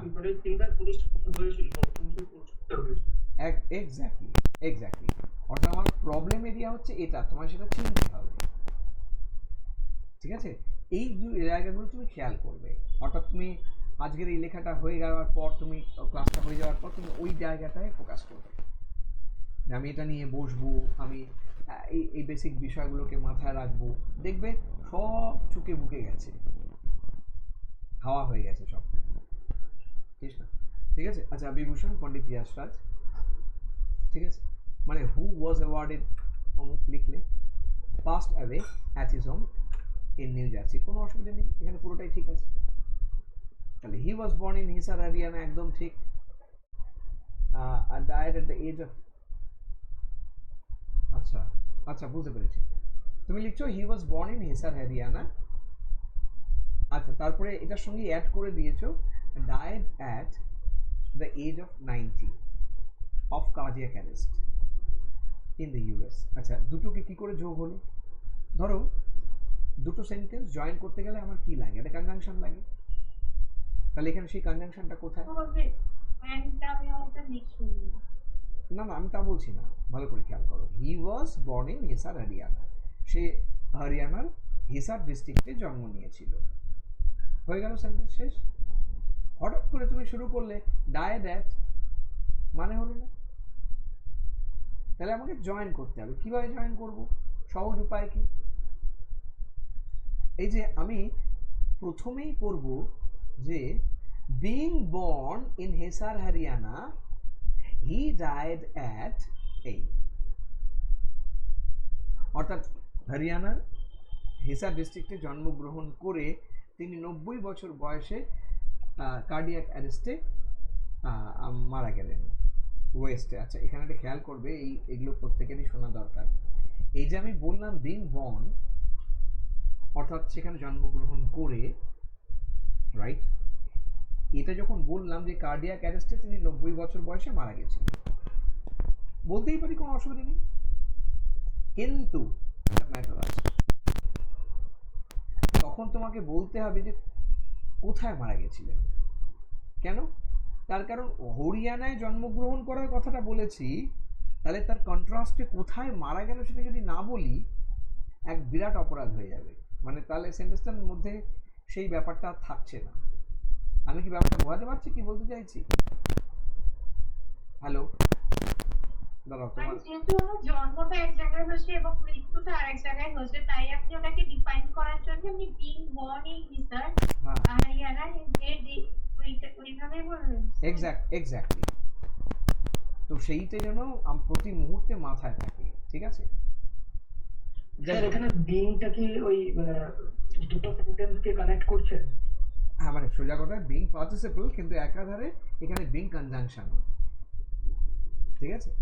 এটা কি পার্টিসিপল জয়েনিং হলো কি সিম্পল সেন্টেন্সে বললেন যখন? হ্যাঁ, পার্টিসিপল জয়েনিং হলো। আচ্ছা, এটাই একদম। আচ্ছা, তারপরে end of his remarkable 80 years journey in Indian classical music, শুরু হলো, শেষ হলো, এটা সাবজেক্ট হলো, অর্থাৎ তার এই মিউজিক্যাল জার্নির 80 বছরের একটা কি বলবো রিমার্কেবল জার্নি, উল্লেখযোগ্য জার্নির শেষ কি, কেন নয়েজ আসছে কি? অর্থাৎ তুমি যেটা বলতে চাইছো যে এই খ্যাতনামা একজন সঙ্গীত শিল্পী তার 80 বছরের জার্নি তার এই মৃত্যুর মধ্যে দিয়ে সমাপ্ত হলো, এইটা আমি লিখতে চাইছি। হ্যাঁ তো এবার সেটাকে কিচ্ছু না, তুমি লেখাটা শুরুতে করে দাও দিস মার্কস, ব্যাস কাজ শেষ। কিছু বলতে This marks, THIMARKS, this marks the end of his remarkable 80 years journey. বুঝতে পারলাম? In Indian classical music. আর একটা বলছে একটা নয়েজ আসছে সেটা আপনারা যখন কথা বলছেন আমাদের নয়েজ আসছে না? হ্যাঁ মানে কথা আপনি আমাদের সাথে এটা হচ্ছে। কি আশ্চর্য ব্যাপার। এখন ক্লিয়ার আসছে। তাহলে কি মাইকের সেটিংটার জন্য? হ্যালো, দেখো তো এবার ঠিক আছে? হ্যাঁ স্যার। হ্যাঁ, হয়তো মাইকের সেটিংটার জন্যই হচ্ছে। আচ্ছা, আসলে আমি কথা বলার সময় খুব মানে মুভ করি, নড়ি, আমি চেয়ারে বসে খুব নড়ছি, এর ফলে তো মাইকটা বারবার হয়তো নিচে পড়ে যাচ্ছে, ওই কারণে হচ্ছে। আচ্ছা চলো, এইবার যেটার কথা বললাম যে this marks the end of his remarkable 80 years journey, এইভাবে আমি শেষ করলাম ইন ইন্ডিয়ান ক্লাসিক্যাল। হ্যাঁ বলো। এইখানটাতে কি আমি এরকম লিখতে পারি his device ends his remarkable 80 years journey in Indian classical music? একদম, যেহেতু হিজ ডিমাইস কথাটা না বললাম না কেন, অলরেডি লিখে ফেলেছে এখানে। আমি জাস্ট এই সেন্টেন্সটা ফ্রেমিং এর ক্ষেত্রে বলছি, মানে এন্ডসটাকে ভার্ব হিসেবে ইউজ করে হ্যাঁ হ্যাঁ হ্যাঁ, এরকম ভাবে লেখা যায়। ঠিক একদম আছে একদম একদম 100%। আচ্ছা, গিভিং অফ হিজ মেনি, এই যে আমি কথা লিখছি, contribution to Hindustani classical music for 80 years, being a vocalist from Mewati ঘরানা, fell silent। দেখো, অর্থাৎ আমি লিখতে চেষ্টা করছি, অবশ্যই সাধুবাদ জানাচ্ছি, কিন্তু একই সঙ্গে এই লেখাগুলো না লিখলে কোনোদিনই ভুলটা ঠিক হতো না। সাহস করে লেখাটা এই কারণে এটা হয়নি, লেখাটা কেন হয়নি? এখানে বলছে giving of his many contributions to Hindustani classical music for 80 years, অর্থাৎ লিখতে চাইছে তার প্রচুর অবদান রেখে, এইটা লিখতে চাইছে, কিন্তু এখানে ভয়ঙ্কর ভুল করে ফেললো, গিভিং অফ। আচ্ছা, ঘটনা হচ্ছে গিভিং অফ মানে কেউ জানো? আমি এখানে অ্যাকচুয়ালি লিখেছিলাম যে তার অনেক অবদান তিনি রেখে গেছেন। সেটা তো আমি বললাম, তোমারটা তো আমি বুঝতে পেরেছি, আমি বলছি যে কেউ কি জানো গিভিং অফ কথাটার মানে কি? তোমরা যে কজন আছে যে কেউ আমায় বলতে পারো, কোনো অসুবিধা। এইটা দেখো স্ক্রিনে রয়েছে তো, giving of his many contributions to Hindustani classical music for 80 years। এই গিভিং অফ কথাটার মানে কারো জানা আছে? না থাকলে বলবে নেই, ঠিক আছে? না স্যার। নেই, রাইট, ওই কারণেই বলছি। এই গিভিং অফ মানে সব ছেড়ে ছুড়ে দিয়ে, পত্রপাঠ বিদায় জানিয়ে, ব্যাপারটা গিভ আপ স্যার কি আইএনজি ফর্ম তো?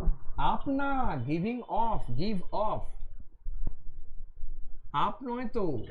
দেখো লেখাটা দেখো ভালো করে, এখানে গিভ অফ কথাটা মানে হচ্ছে সব ছেড়ে ছুড়ে দিয়ে, ত্যাগ করে, বুঝতে পারলাম? অর্থাৎ বিষয় ঘটে গেল সম্পূর্ণ আলাদা। আর আমি বুঝতে পারছি তুমি কি লিখতে চাইছো, পরীক্ষকও বুঝতে পারবেন, কিন্তু অবশ্যই সে তো এই জায়গাটা মার্ক করবে। অর্থাৎ তুমি লিখতে চাইছো অবদান রেখে, তাহলে কি লিখবো? গিভিং অফের জায়গায় কি লিখবো? লিভিং। এক্স্যাক্টলি, লিভিং সবচেয়ে সহজ শব্দ, অর্থাৎ এই সবকে পেছনে ফেলে রেখে, keeping behind, living, very simple, এগুলো তুমি লিখে নেবে, তোমার লেখা চিরকালের জন্য ঠিক হয়ে গেল, ঠিক আছে? আচ্ছা, মেনি কন্ট্রিবিউশনস, অবশ্যই এস লিখতে হবে, to Hindustani classical music for 80 years, এবারে বিং টিং না, এবারে নন ফাইনাইট ভার্ব শেষ হয়ে গেছে, সেটা দিয়ে শুরু করেছি, এইবারে ভার্বে আসতে হবে। রেখে তিনি নীরব জগতে চলে গেলেন। ঠিক আছে, রেখে কি করব, হি ওয়েন্ট ইনটু সাইলেন্ট। ঠিক আছে, তাহলে sir being a vocalist from Mehoti Khara না না না হবে না, তো ভালো করে বোঝো তুমি। এখানে শুরুতে এই যে গিভিং, নিশ্চয়ই স্ক্রিনে দেখতে পাচ্ছ আমার এই একটা হাত ঘুরছে, রাইট? তুমি এখানে একবার নন ফাইনাইট লিখলে, আবার এখানে নন ফাইনাইট কি করে হবে, নন ফাইনাইটটাকে ফাইনাইট দিয়ে শেষ করতে হবে তো। অর্থাৎ অবদান রেখে কি, অবদান রেখে মেওয়াতি ঘরানার সঙ্গীত শিল্পী হয়ে, এ আবার কি, বুঝতে পারলাম কি বলছি? অবদান রেখে তিনি নীরবতার জগতে চলে গেলেন, অর্থাৎ তিনি মারা গেলেন, এটা লিখতে চাইছো, লেখো, তাই অসুবিধা নেই। আলাদা আলাদা লেখো। তোমার প্রথম কাজ হবে সিম্পল সেন্টেন্সে পুরো বিষয়টাকে লেখা। তোমার একেবারে পুরো জিনিস শুধরে যাবে যে প্রবলেমগুলো হচ্ছে। পরেরটা আসি, পদ্মবিভূষণ, রাইট, অ্যান্ড সঙ্গীত নাটক একাডেমি অ্যাওয়ার্ডি পণ্ডিত যশরাজ, ঠিক আছে, celebrated for unconventional mixing of খেয়াল অ্যান্ড ভক্তি রাসা। সেন্টেন্সটাই শেষ হয়নি, দেখো তুমি শেষ করে দিলে। মানে কি, আমি লিখছি পদ্মবিভূষণ অ্যান্ড সঙ্গীত নাটক একাডেমি প্রাপ্ত পণ্ডিত যশরাজ, কমা হবে, কমা দিয়ে লিখবো সেলিব্রেটেড ফর, যিনি উদযাপিত হন কি কারণে, ফর আনকনভেনশনাল মিক্সিং, অর্থাৎ সোজা কথায় গতানুগতিক একটা এরকম খেয়ালের সাথে মিক্সিং এর জন্যে। তারপর কি নেই, তোমার ভুলটা কোথায় হলো, তুমি ভাবলে যে Pandit Jasraj celebrated for unconventional. Pandit Jasraj celebrate করেননি, পণ্ডিত যশরাজকে সেলিব্রেট করা হয়েছে, মানে অন্যরা তার এই অবদানকে সেলিব্রেট করেছে, এগুলো বুঝতে হবে। অর্থাৎ ভয়েসের বিশাল সমস্যা, রাইট? হ্যাঁ, অর্থাৎ যশরাজ ওয়াজ সেলিব্রেটেড, আর যদি সেটা না লিখতে চাও তাহলে কি লিখবো, যশরাজ কমা সেলিব্রেটেড ফর, মানে হু ওয়াজ সেলিব্রেটেড ফর, এটা বোঝাবে কমা দিলে, যিনি উদযাপিত হয়েছেন এই এই কারণে, বলে থেমে গেলাম। তিনি আজ আমাদের মধ্যে নেই, এইবারে সেন্টেন্সটা কমপ্লিট হলো। ঠিক আছে, অর্থাৎ সেন্টেন্সটাকে তৈরি করতে হলে এইভাবে করতে হবে, নিশ্চয়ই বোঝাতে পারলাম। বেশ, তোমার প্রথম কাজ হবে ফ্রেমিং, সেটা তুমি ঠিক করে করো, দেখবে বাকিটা ঠিক হয়ে গেছে। He was so much devotee of his work in a way it, এই যে লিখছো, he was so much devotee of his work, না মানে তুমি যেটা লিখতে চাইছো, তুমি কি লিখতে চাইছো যে তার প্রচুর ভক্ত ছিল, নাকি তিনি একেবারে সেই কাজের প্রতি পুরো মনোনিবেশ করেছিলেন, এটা লিখতে? তিনি একজন ছিলেন যে অন্যান্যরা, মানে তিনি যা বাংলায় বলো, অসুবিধা নেই। এটা আমি এটাই লিখতে মানে লেখার চেষ্টা করেছিলাম যে ওনার মতো অবদান তিনি এই তার মানে এই কাজে অন্য কেউ সেটা no one else did it, মানে অন্য কেউ যেটা করতে পারেনি উনি সেটা করেছেন, মানে ওনার অবদানটা অনেক, হ্যাঁ, ওটার প্রতি উনি ডিভোটেড ছিলেন। বুঝতে পেরেছি। তাহলে he was so much devotee হয় না, ডিভোটি হচ্ছে যারা কি বলবো ডিভোট করেন, হ্যাঁ তাদেরকে আমি মানে পূজারি আর কি, তাদেরকে আমি ডিভোটি বলছি। তাহলে তুমি যেটা লিখতে চাইছো, তুমি হয়তো বাংলায় এভাবে ভেবেছো তিনি এত পরিমাণে এই কাজের প্রতি উৎসর্গীকৃত ছিলেন, এটা বলতে চাইছো, তার নিজের মতো করে এটা বলতে চাইছো। তাহলে তুমি লেখা উচিত ছিল he was so much devoted in his work, সেটা লিখতে গিয়ে এই গন্ডগোলটি হয়ে গেছে। ঠিক আছে, he was so much devoted in his work in his own way that বা which is often unheard of। কি বললাম, He was so much devoted in his work which is often unheard of. অর্থাৎ এত পরিমাণে তিনি নিজের কাজে নিজের মতো করে ব্যস্ত থাকতেন যেটা বড় একটা শোনা যায় না। এই যে which is কি বললাম unheard of, মানে যেটা কমই শোনা যায়। আমাকে এইভাবে লিখতে হবে। আচ্ছা, this many original Vandish in Haveli Sangeet stand as he proved of his own style, right? না এভাবে না, আমি সাবজেক্ট ঠিক করি, his Haveli Sangeet, হাভেলি সঙ্গীতটাকে কোটের মধ্যে রাখবো। তার হাভেলি সঙ্গীত কি করেছে, স্ট্যান্ড অ্যাজ, আচ্ছা তার প্রুফ হিসেবে দাঁড়িয়ে আছে, বুঝতে পেরেছি। তুমি লেখো এটাকে এইভাবে, হিজ হাভেলি সঙ্গীত stands as an epitome of, লিখছো কি, his Haveli Sangeet stands as an epitome of his own style, ঠিক আছে, his own ঘরানা। অর্থাৎ এই হাভেলি সঙ্গীত আজও দাঁড়িয়ে আছে তার নিজের স্টাইল বা নিজের ঘরানার একটা প্রতীক হিসেবে। এপিটোম কথাটার মানে এখানে প্রতীক। এইভাবে লেখো, অত্যন্ত সহজে, ঠিক আছে। আর লেখার দরকার নেই no one else did it before, কারণ ওটার মাধ্যমেই ওটা বলা হয়ে গেল, ঠিক আছে। Next, he was so much dedicated of his Sangeet, this dedication is known to be his own identity, না দরকারই নেই এটা লেখার। he belonged to musicians family, আচ্ছা fine, of 4 generation,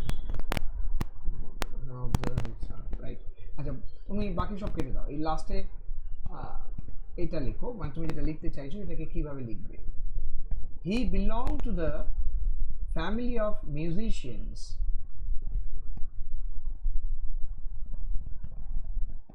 he belonged to the family of musicians which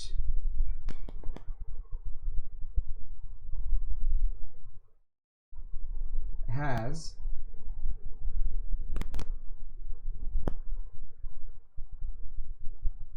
a lineage of 4th generation। আচ্ছা, lineage কথাটা কি, LINE, line, এই লাইন থেকে কথা এসছে লিনিয়েজ, অর্থাৎ AGE এটার সাথে অ্যাড হয়ে গেল। আমি কি ব্যাপারটা বোঝাতে পারলাম? হ্যাঁ স্যার, হ্যাঁ স্যার, ঠিক আছে, অর্থাৎ সোজা কথায় বুঝতেই পারছি কি বলতে চাইছি। এই যে মুহূর্তে কথাটা বলবো LINEAGE, লিনিয়েজ মানে পরম্পরা, এটা বোঝাতে পারলাম। আর লিনিয়েজ অফ 4th generation, তাহলে এইভাবে জিনিসগুলোকে ঠিক করতে হবে।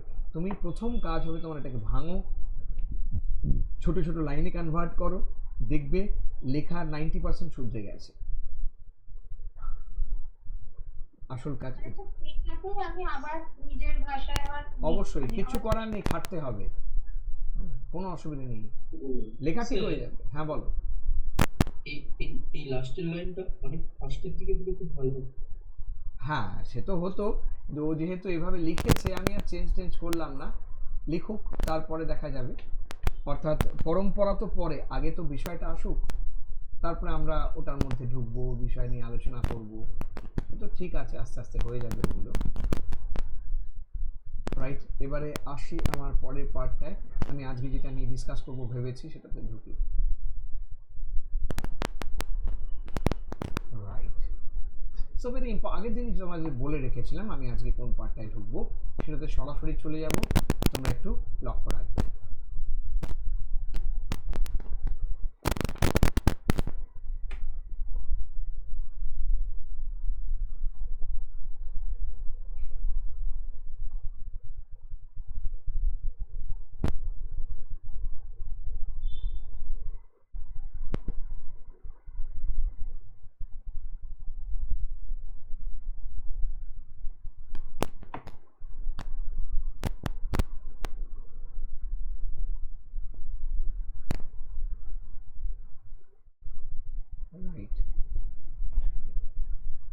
এই দেখো তোমাদের সামনে লেখা রয়েছে, খুব পরিষ্কার দেখতেই পাচ্ছ। একটা রিপোর্ট লিখতে বলেছে। আবার বলছি এই রিপোর্টটা কিন্তু রেগুলেটেড রিপোর্ট, অর্থাৎ আমি রিপোর্টটা যখন লিখেছি রিপোর্টের শব্দমাত্রার কথা মাথায় রেখে দিয়েছি, অর্থাৎ 150 থেকে 200 ওয়ার্ডের মধ্যে রিপোর্ট। কিন্তু এক্ষেত্রে আমি একটু বেশি ইউজ করেছি, আমি 250 শব্দ ইউজ ইচ্ছে করেই করেছি, এবং কমানোর জায়গা কোথায় সেটাও আমি বলে দেবো। ঠিক আছে, আমি যে কোনো একজনকে বলবো যে আমি যাকে বলবো সে একটু পড়বে, ঠিক আছে, অর্থাৎ এই বিষয়টা আমাকে একটু পড়ে শোনাবে, একদম টাইটেল থেকেই আমি একটু যাকে বলবো সেই আমাকে একটু পড়ে শোনাবে। ধরো আমি যদি বলি, কাকে বলি, দেবজ্যোতি একটু পড়ে শোনাও তো রিপোর্টটা। হ্যাঁ পড়ো, হেডিং থেকে একদম হেডিং থেকে পড়ে শোনাবে। West Bengal government proposes uniform civil code. Debate on equality and diversity intensifies. বেশ, এবার আমাকে ব্যাস ব্যাস দাঁড়াও, এবার আমাকে একটু বলো তো দেবজ্যোতি যে অ্যাকচুয়ালি মানেটা কি হলো।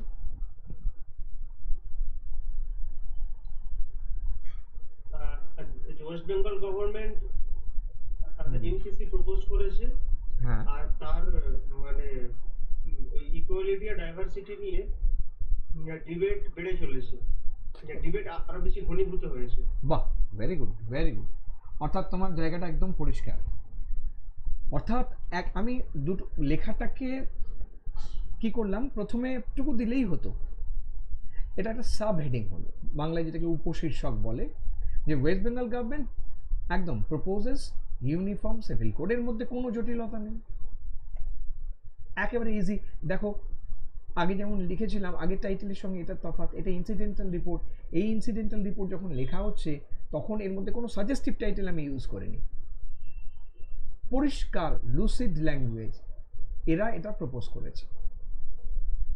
Debate on equality and diversity intensifies, অর্থাৎ সোজা কথা এই ইকুয়ালিটি এবং ডাইভার্সিটি নিয়ে বিতর্ক উস্কে চলেছে, সেটা ঘনীভূত হচ্ছে ক্রমাগত এই ঘোষণা করার সঙ্গে সঙ্গে। এই ব্যাপারটা বলা হলো। চলো আচ্ছা দেবজ্যোতি, এবার বাকিটুকু একটু পড়ো। Kolkata, June 30.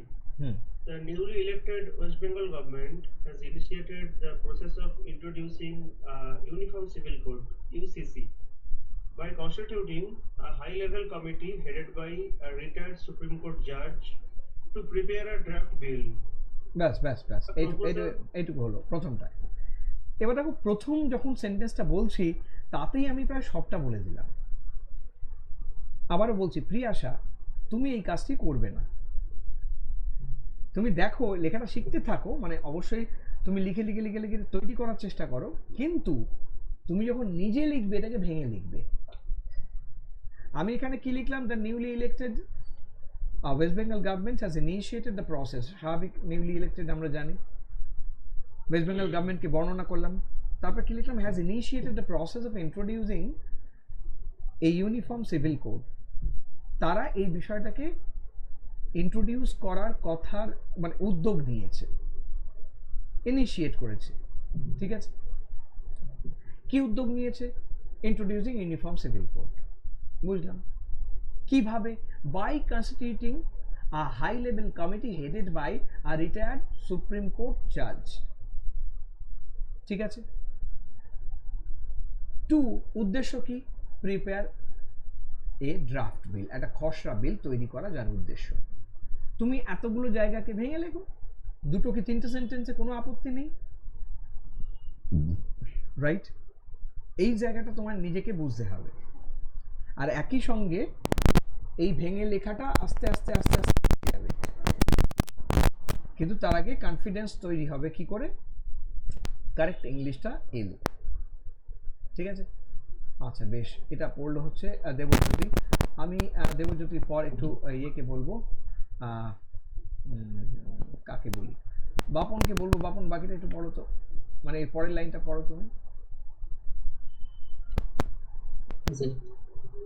হ্যাঁ বলো। The proposal takes to establish a common set of civil laws governing marriage, divorce, adoption, inheritance, and succession, irrespective of religion. বেশ, এখানে যেটা বলা হলো সেটা কি, ঠিক এটার সঙ্গেই উপযুক্তভাবে এই জিনিসটা রাখা যেতে পারে।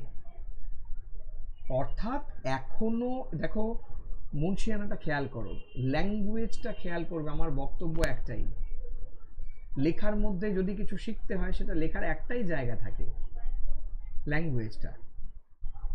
আমি এখানে একবারও বলিনি বিল, আমি বলছি দ্য প্রপোজাল 6, কারণ এটা এখনো হয়নি বিল। তাদের প্রস্তাবনাটা, the proposal 6 to establish a common set of civil laws. তারা কি চেষ্টা করছে? প্রতিষ্ঠা করার চেষ্টা করছে একটা সর্বজন প্রযোজ্য আইন, একটা সিভিল লস, ঠিক আছে, common set of civil laws, যেটা প্রত্যেকের ক্ষেত্রে প্রযোজ্য হবে। Clear? Governing marriage, divorce, adoption, inheritance and succession, and succession, irrespective of religion. অর্থাৎ এই যে আমি কথাটা বললাম, একটা সোজা কথায় আমি কি বাংলা বললাম নিজেই ভুলে গেছি, কি সর্বজন কি বললাম, এই যে common set of civil laws কি বললাম না? সর্বজন গ্রাহ্য। না, গ্রাহ্য তো বলিনি, কি এটা বললাম যেন, সর্বজন স্বীকৃত,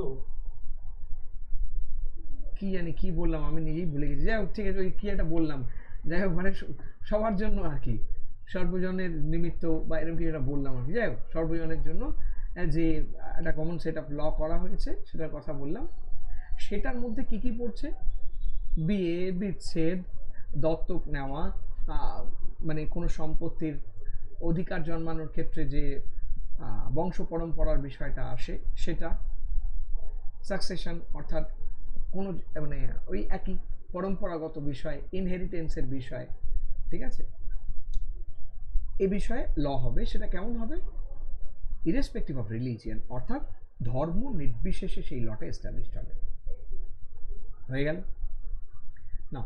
The draft is expected to be placed before the state cabinet shortly.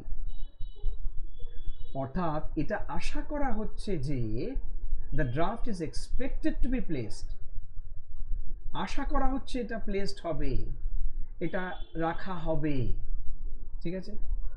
কোথায় রাখা হবে? Before the state cabinet shortly, অর্থাৎ সোজা কথায় আমাদের রাজ্যের যে স্টেট ক্যাবিনেট আছে, কি বলে, রাজ্য আইনসভা বলে না মন্ত্রিসভা বলে স্টেট ক্যাবিনেটকে? রাজ্য আইনসভার সামনে রাখা হবে খুব তাড়াতাড়ি। শর্টলি কথাটার মানে হচ্ছে খুব, মানে কি বলবো, অদূর ভবিষ্যতে যেটা বলি আর কি, দ্যাট ইজ শর্টলি। প্রত্যেকটা বাংলা মানে আমি ক্লিয়ার করছি, খুব সুন্দরভাবে নোট করতে থাকবে। The government has described the move, অর্থাৎ গভর্নমেন্ট এই যে পদক্ষেপটা, এখানে মুভ মানে পদক্ষেপ, এখানে মুভ মানে স্টেপস বা মেজার, ঠিক আছে। তো গভর্নমেন্ট নিজেই এই পদক্ষেপটাকে ব্যাখ্যা করেছে বা বর্ণনা করেছে কিভাবে? As a step towards ensuring equality before law, অর্থাৎ এটা কি করছে?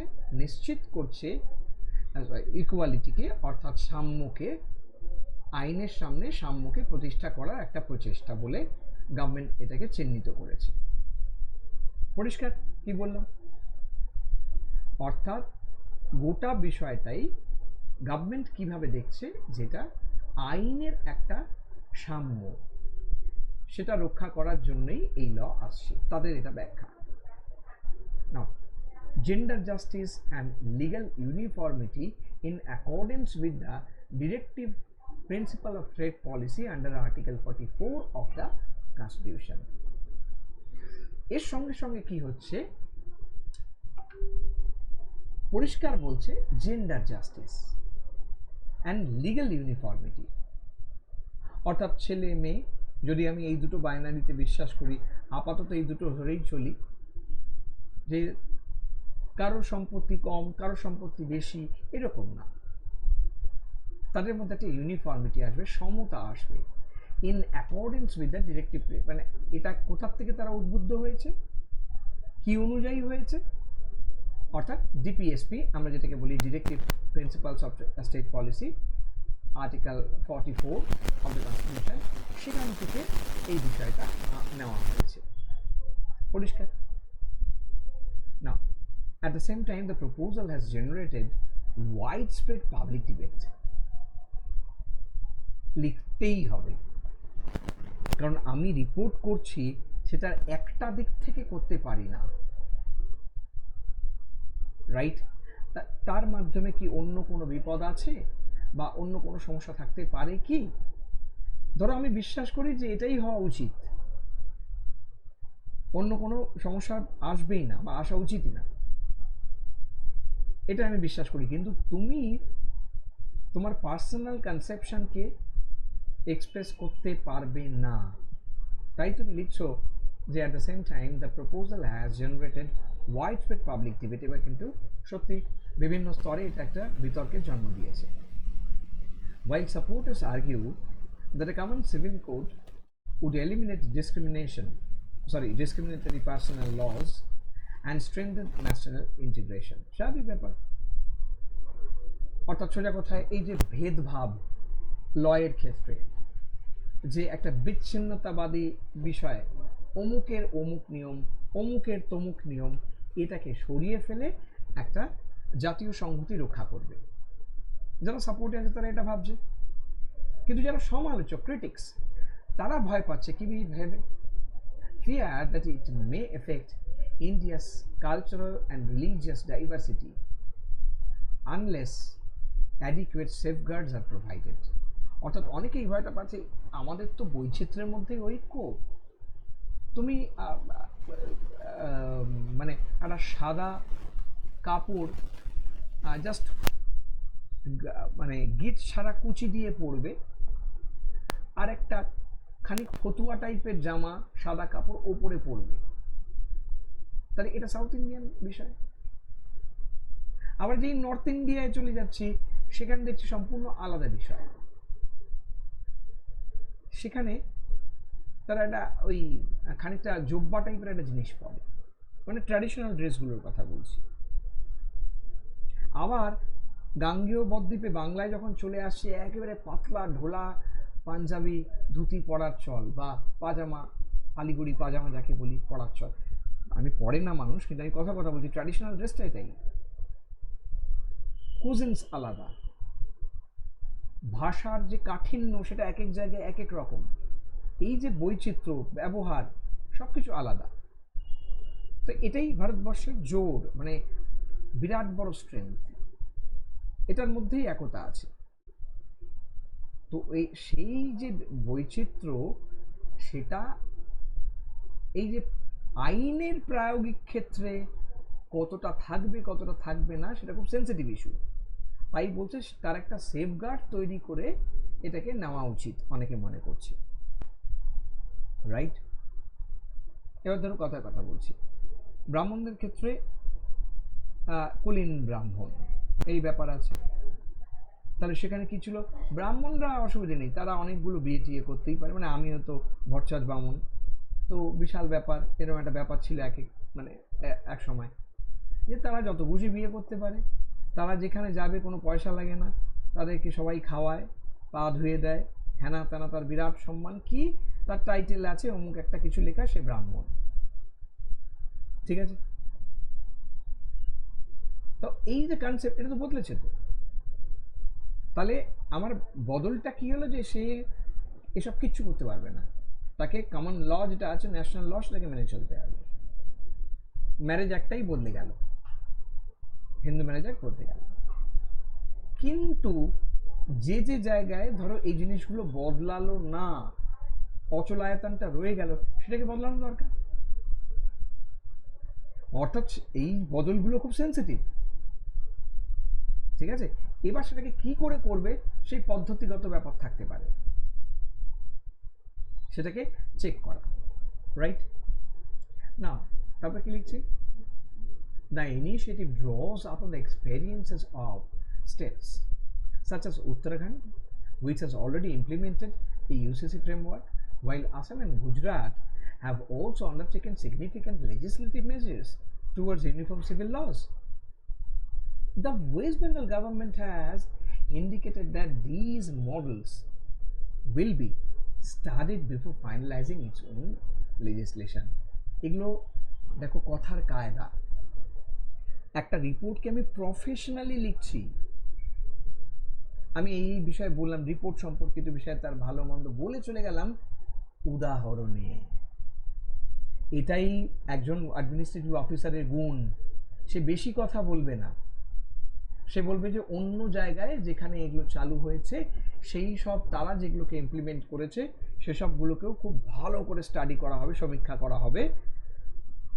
আমাদের রাজ্যে এই রুলটা লাগু করার আগে, অর্থাৎ তুমি বুঝিয়ে দিলে যে তুমি কিন্তু তোমার দিক থেকে খানিকটা এগিয়ে, ঠিক আছে, প্রফেশনাল অ্যাপ্রোচটা মেনটেন করলে। তারপরে লাস্টে এই বিষয় যে দেখে এর মধ্যেও মজা আছে, শেষটা করলাম কিভাবে, পলিটিক্যাল অবজারভার্স বিলিভ দ্যাট, মানে যারা রাজনীতি নিয়ে বিশ্লেষণ করে, রাজনৈতিক বিশ্লেষক believe the proposed UCC is likely to remain one of the most significant legal and social reform issues in the state. অর্থাৎ এটা হতে চলেছে একটা কি বিষয়, একটা সামাজিক সংস্কার, অত্যন্ত গুরুত্বপূর্ণ একটা সামাজিক সংস্কার হিসেবে থেকে যেতে চলেছে এ রাজ্যে, with implications for governance, constitutional values and social harmony. অর্থাৎ যারা রাজনৈতিক বিশ্লেষক তারা কিন্তু এই কথাটা বলছেন যে যদি স্টেট সফলভাবে এটা নিতে পারে তাহলে কিন্তু কি হচ্ছে, প্রশাসন, সাংবিধানিক যে মূল্যবোধ এবং আমাদের যে সামাজিক ঐক্য, এই সব কিছুর ক্ষেত্রে এটা একটা গুরুত্বপূর্ণ ভূমিকা পালন করতে চলেছে। ব্যাস শেষ, আর কি লিখ, অর্থাৎ স্বয়ংসম্পূর্ণ একটা রিপোর্ট যেটা খুব ছোট্ট কথার মধ্যে আমি সেরে দিতে পারি, তার জায়গা এইটা। ওই যে বারবার বলছি যে আমি কি করে প্রফেশনালি জায়গাটাকে রাখবো, এইটা হচ্ছে সেই জায়গা। আশা করছি ক্লিয়ার করতে পারলাম, রাইট? তাহলে এটার ওপর নিজেদের লেখা হবে, যদি এটাকে তৈরি করে ফেলতে পারো ভেরি গুড, কোনো অসুবিধা নেই, না হলে নিজের মতো লিখবে, লিখে তাহলে কিন্তু অনেকগুলো বিষয়ে একটু খেয়াল করবে লেখা জমা পড়ছে। যেমন নাম্বার 1, এটাকে করতে হচ্ছে তৈরি করে আমাকে লেখা জমা দেবে, প্রত্যেককে বলছি আগের লেখাটা রয়েছে, প্লাস ই ওয়েস্ট নিয়ে অঞ্জনার মতো করে একটা লেখা লিখেছে, নাও ট্রাই টু ফলো হার, ও লিখেছে, ও ওর মতো লিখেছে, আজকে আমি যে পয়েন্টগুলো অ্যাড করলাম সেটা নিয়ে বাবা আমাকে দাও, আমি ছোট ছোট করে বসি, এক দিন এক একটা লেখা নিয়ে বসি, and I should devote 30 minutes to 40 minutes for writing. আমি পয়েন্ট দেখে নিলাম, ঘেটে নিলাম, নেট হাতে একটা রাফ পেজে করে রাখলাম, এই পয়েন্টের উপর আমি লিখবো, তারপর ধারাধার লিখতে শুরু করে দিলাম, সেটা ঠিক ভুল আমার দেখার দরকার নেই, অ্যাপ্রোচটা এটা হতে হবে। বোঝাতে পারলাম? ঠিক এইভাবে লিখে দেখাও অ্যাজ আর্লি অ্যাজ পসিবল। আমি আজকে পয়েন্টগুলো বলে দেবো, মানে তোমার গ্রুপে বলে দেবো কোন কোন লেখার ফাইনাল ড্রাফট আমি চাই, ঠিক আছে? সেটা আমাকে দেখিয়ে দেবে নেক্সট। আজকে তোমাদের কেউ একজন জিজ্ঞেস করছিল যে স্যার ক্লাস তাহলে কবে হবে না, এটা জিজ্ঞেস করছিল। আপাতত আমি 2 দিন দিচ্ছি একটু পেস আপ করার জন্য, হ্যাঁ, মানে একটা দিনই হবে, কিন্তু আমি এখন আপাতত 2 করে দিন দিচ্ছি ইচ্ছে করেই, যে যাতে খানিকটা আমরা মানে ট্র্যাকে চলে আসি। আমি আবার শুক্রবার ক্লাস নেব, বোঝাতে পারলাম নিশ্চয়ই, 8:30 থেকে। স্যার আমি আপনার লেখাটা মানে পড়ার চেষ্টা করেছি আর মনে রাখার চেষ্টা করছি, দেখা যাক না, হবে কেন হবে না, পড়ে এটা করলে দেখছি যে আমার লেখাটা আরো ভালো হবে, তখন আপনার তো মানে এই লেখা তো সেটাই চেষ্টা করছি মুখস্থ করার, আর ওটাকে আর কি প্র্যাকটিস করা, হ্যাঁ, মুখস্থ মানে প্র্যাকটিস করা, বারবার লিখে লিখে প্র্যাকটিস করাটাই আমি চেষ্টা করছি। করো না, যে ওইটাই করো, কোনো চাপ নেই, ঠিক আছে? তাহলে আশা বাংলা ট্রান্সলেশন গুলো পড়ি, তাহলে আমার বুঝতে সুবিধা খুবই ভালো হবে। ইনফ্যাক্ট আমি আমার অভিজ্ঞতা থেকে বলছি, অনেকেই এটাকে করে সুন্দর দাঁড় করিয়ে ফেলেছে এবং তারা বাংলা স্যারকে দেখিয়ে নিয়েছে, তারা বলেছে যে না ঠিক আছে, কোনো অসুবিধা নেই। তো আমি এটা মানে এই অ্যাসপেক্টটা এরকম। স্যার ঠিক আছে। আপনাকে আমি পাঠ্যবছর আমি বাংলা কারো কাছে আর পড়ি না, মানে ওটা নিজেই আর কি চেষ্টা করি যা করবার। ঠিক আছে, অসুবিধা নেই, আমি পাঠিয়ে দাও, আমি দেখে নেবো। ঠিক আছে, ওকে, গুড নাইট। হ্যাঁ বলো। যেটা আমার ভুল হলো স্যার, ওটা আমি কালকের মধ্যে লিখে পাঠিয়ে দিয়েছি। Right, everyday one writing target করো। ঠিক আছে, okay okay, good night. Thank you. Good night sir. Good night, good night.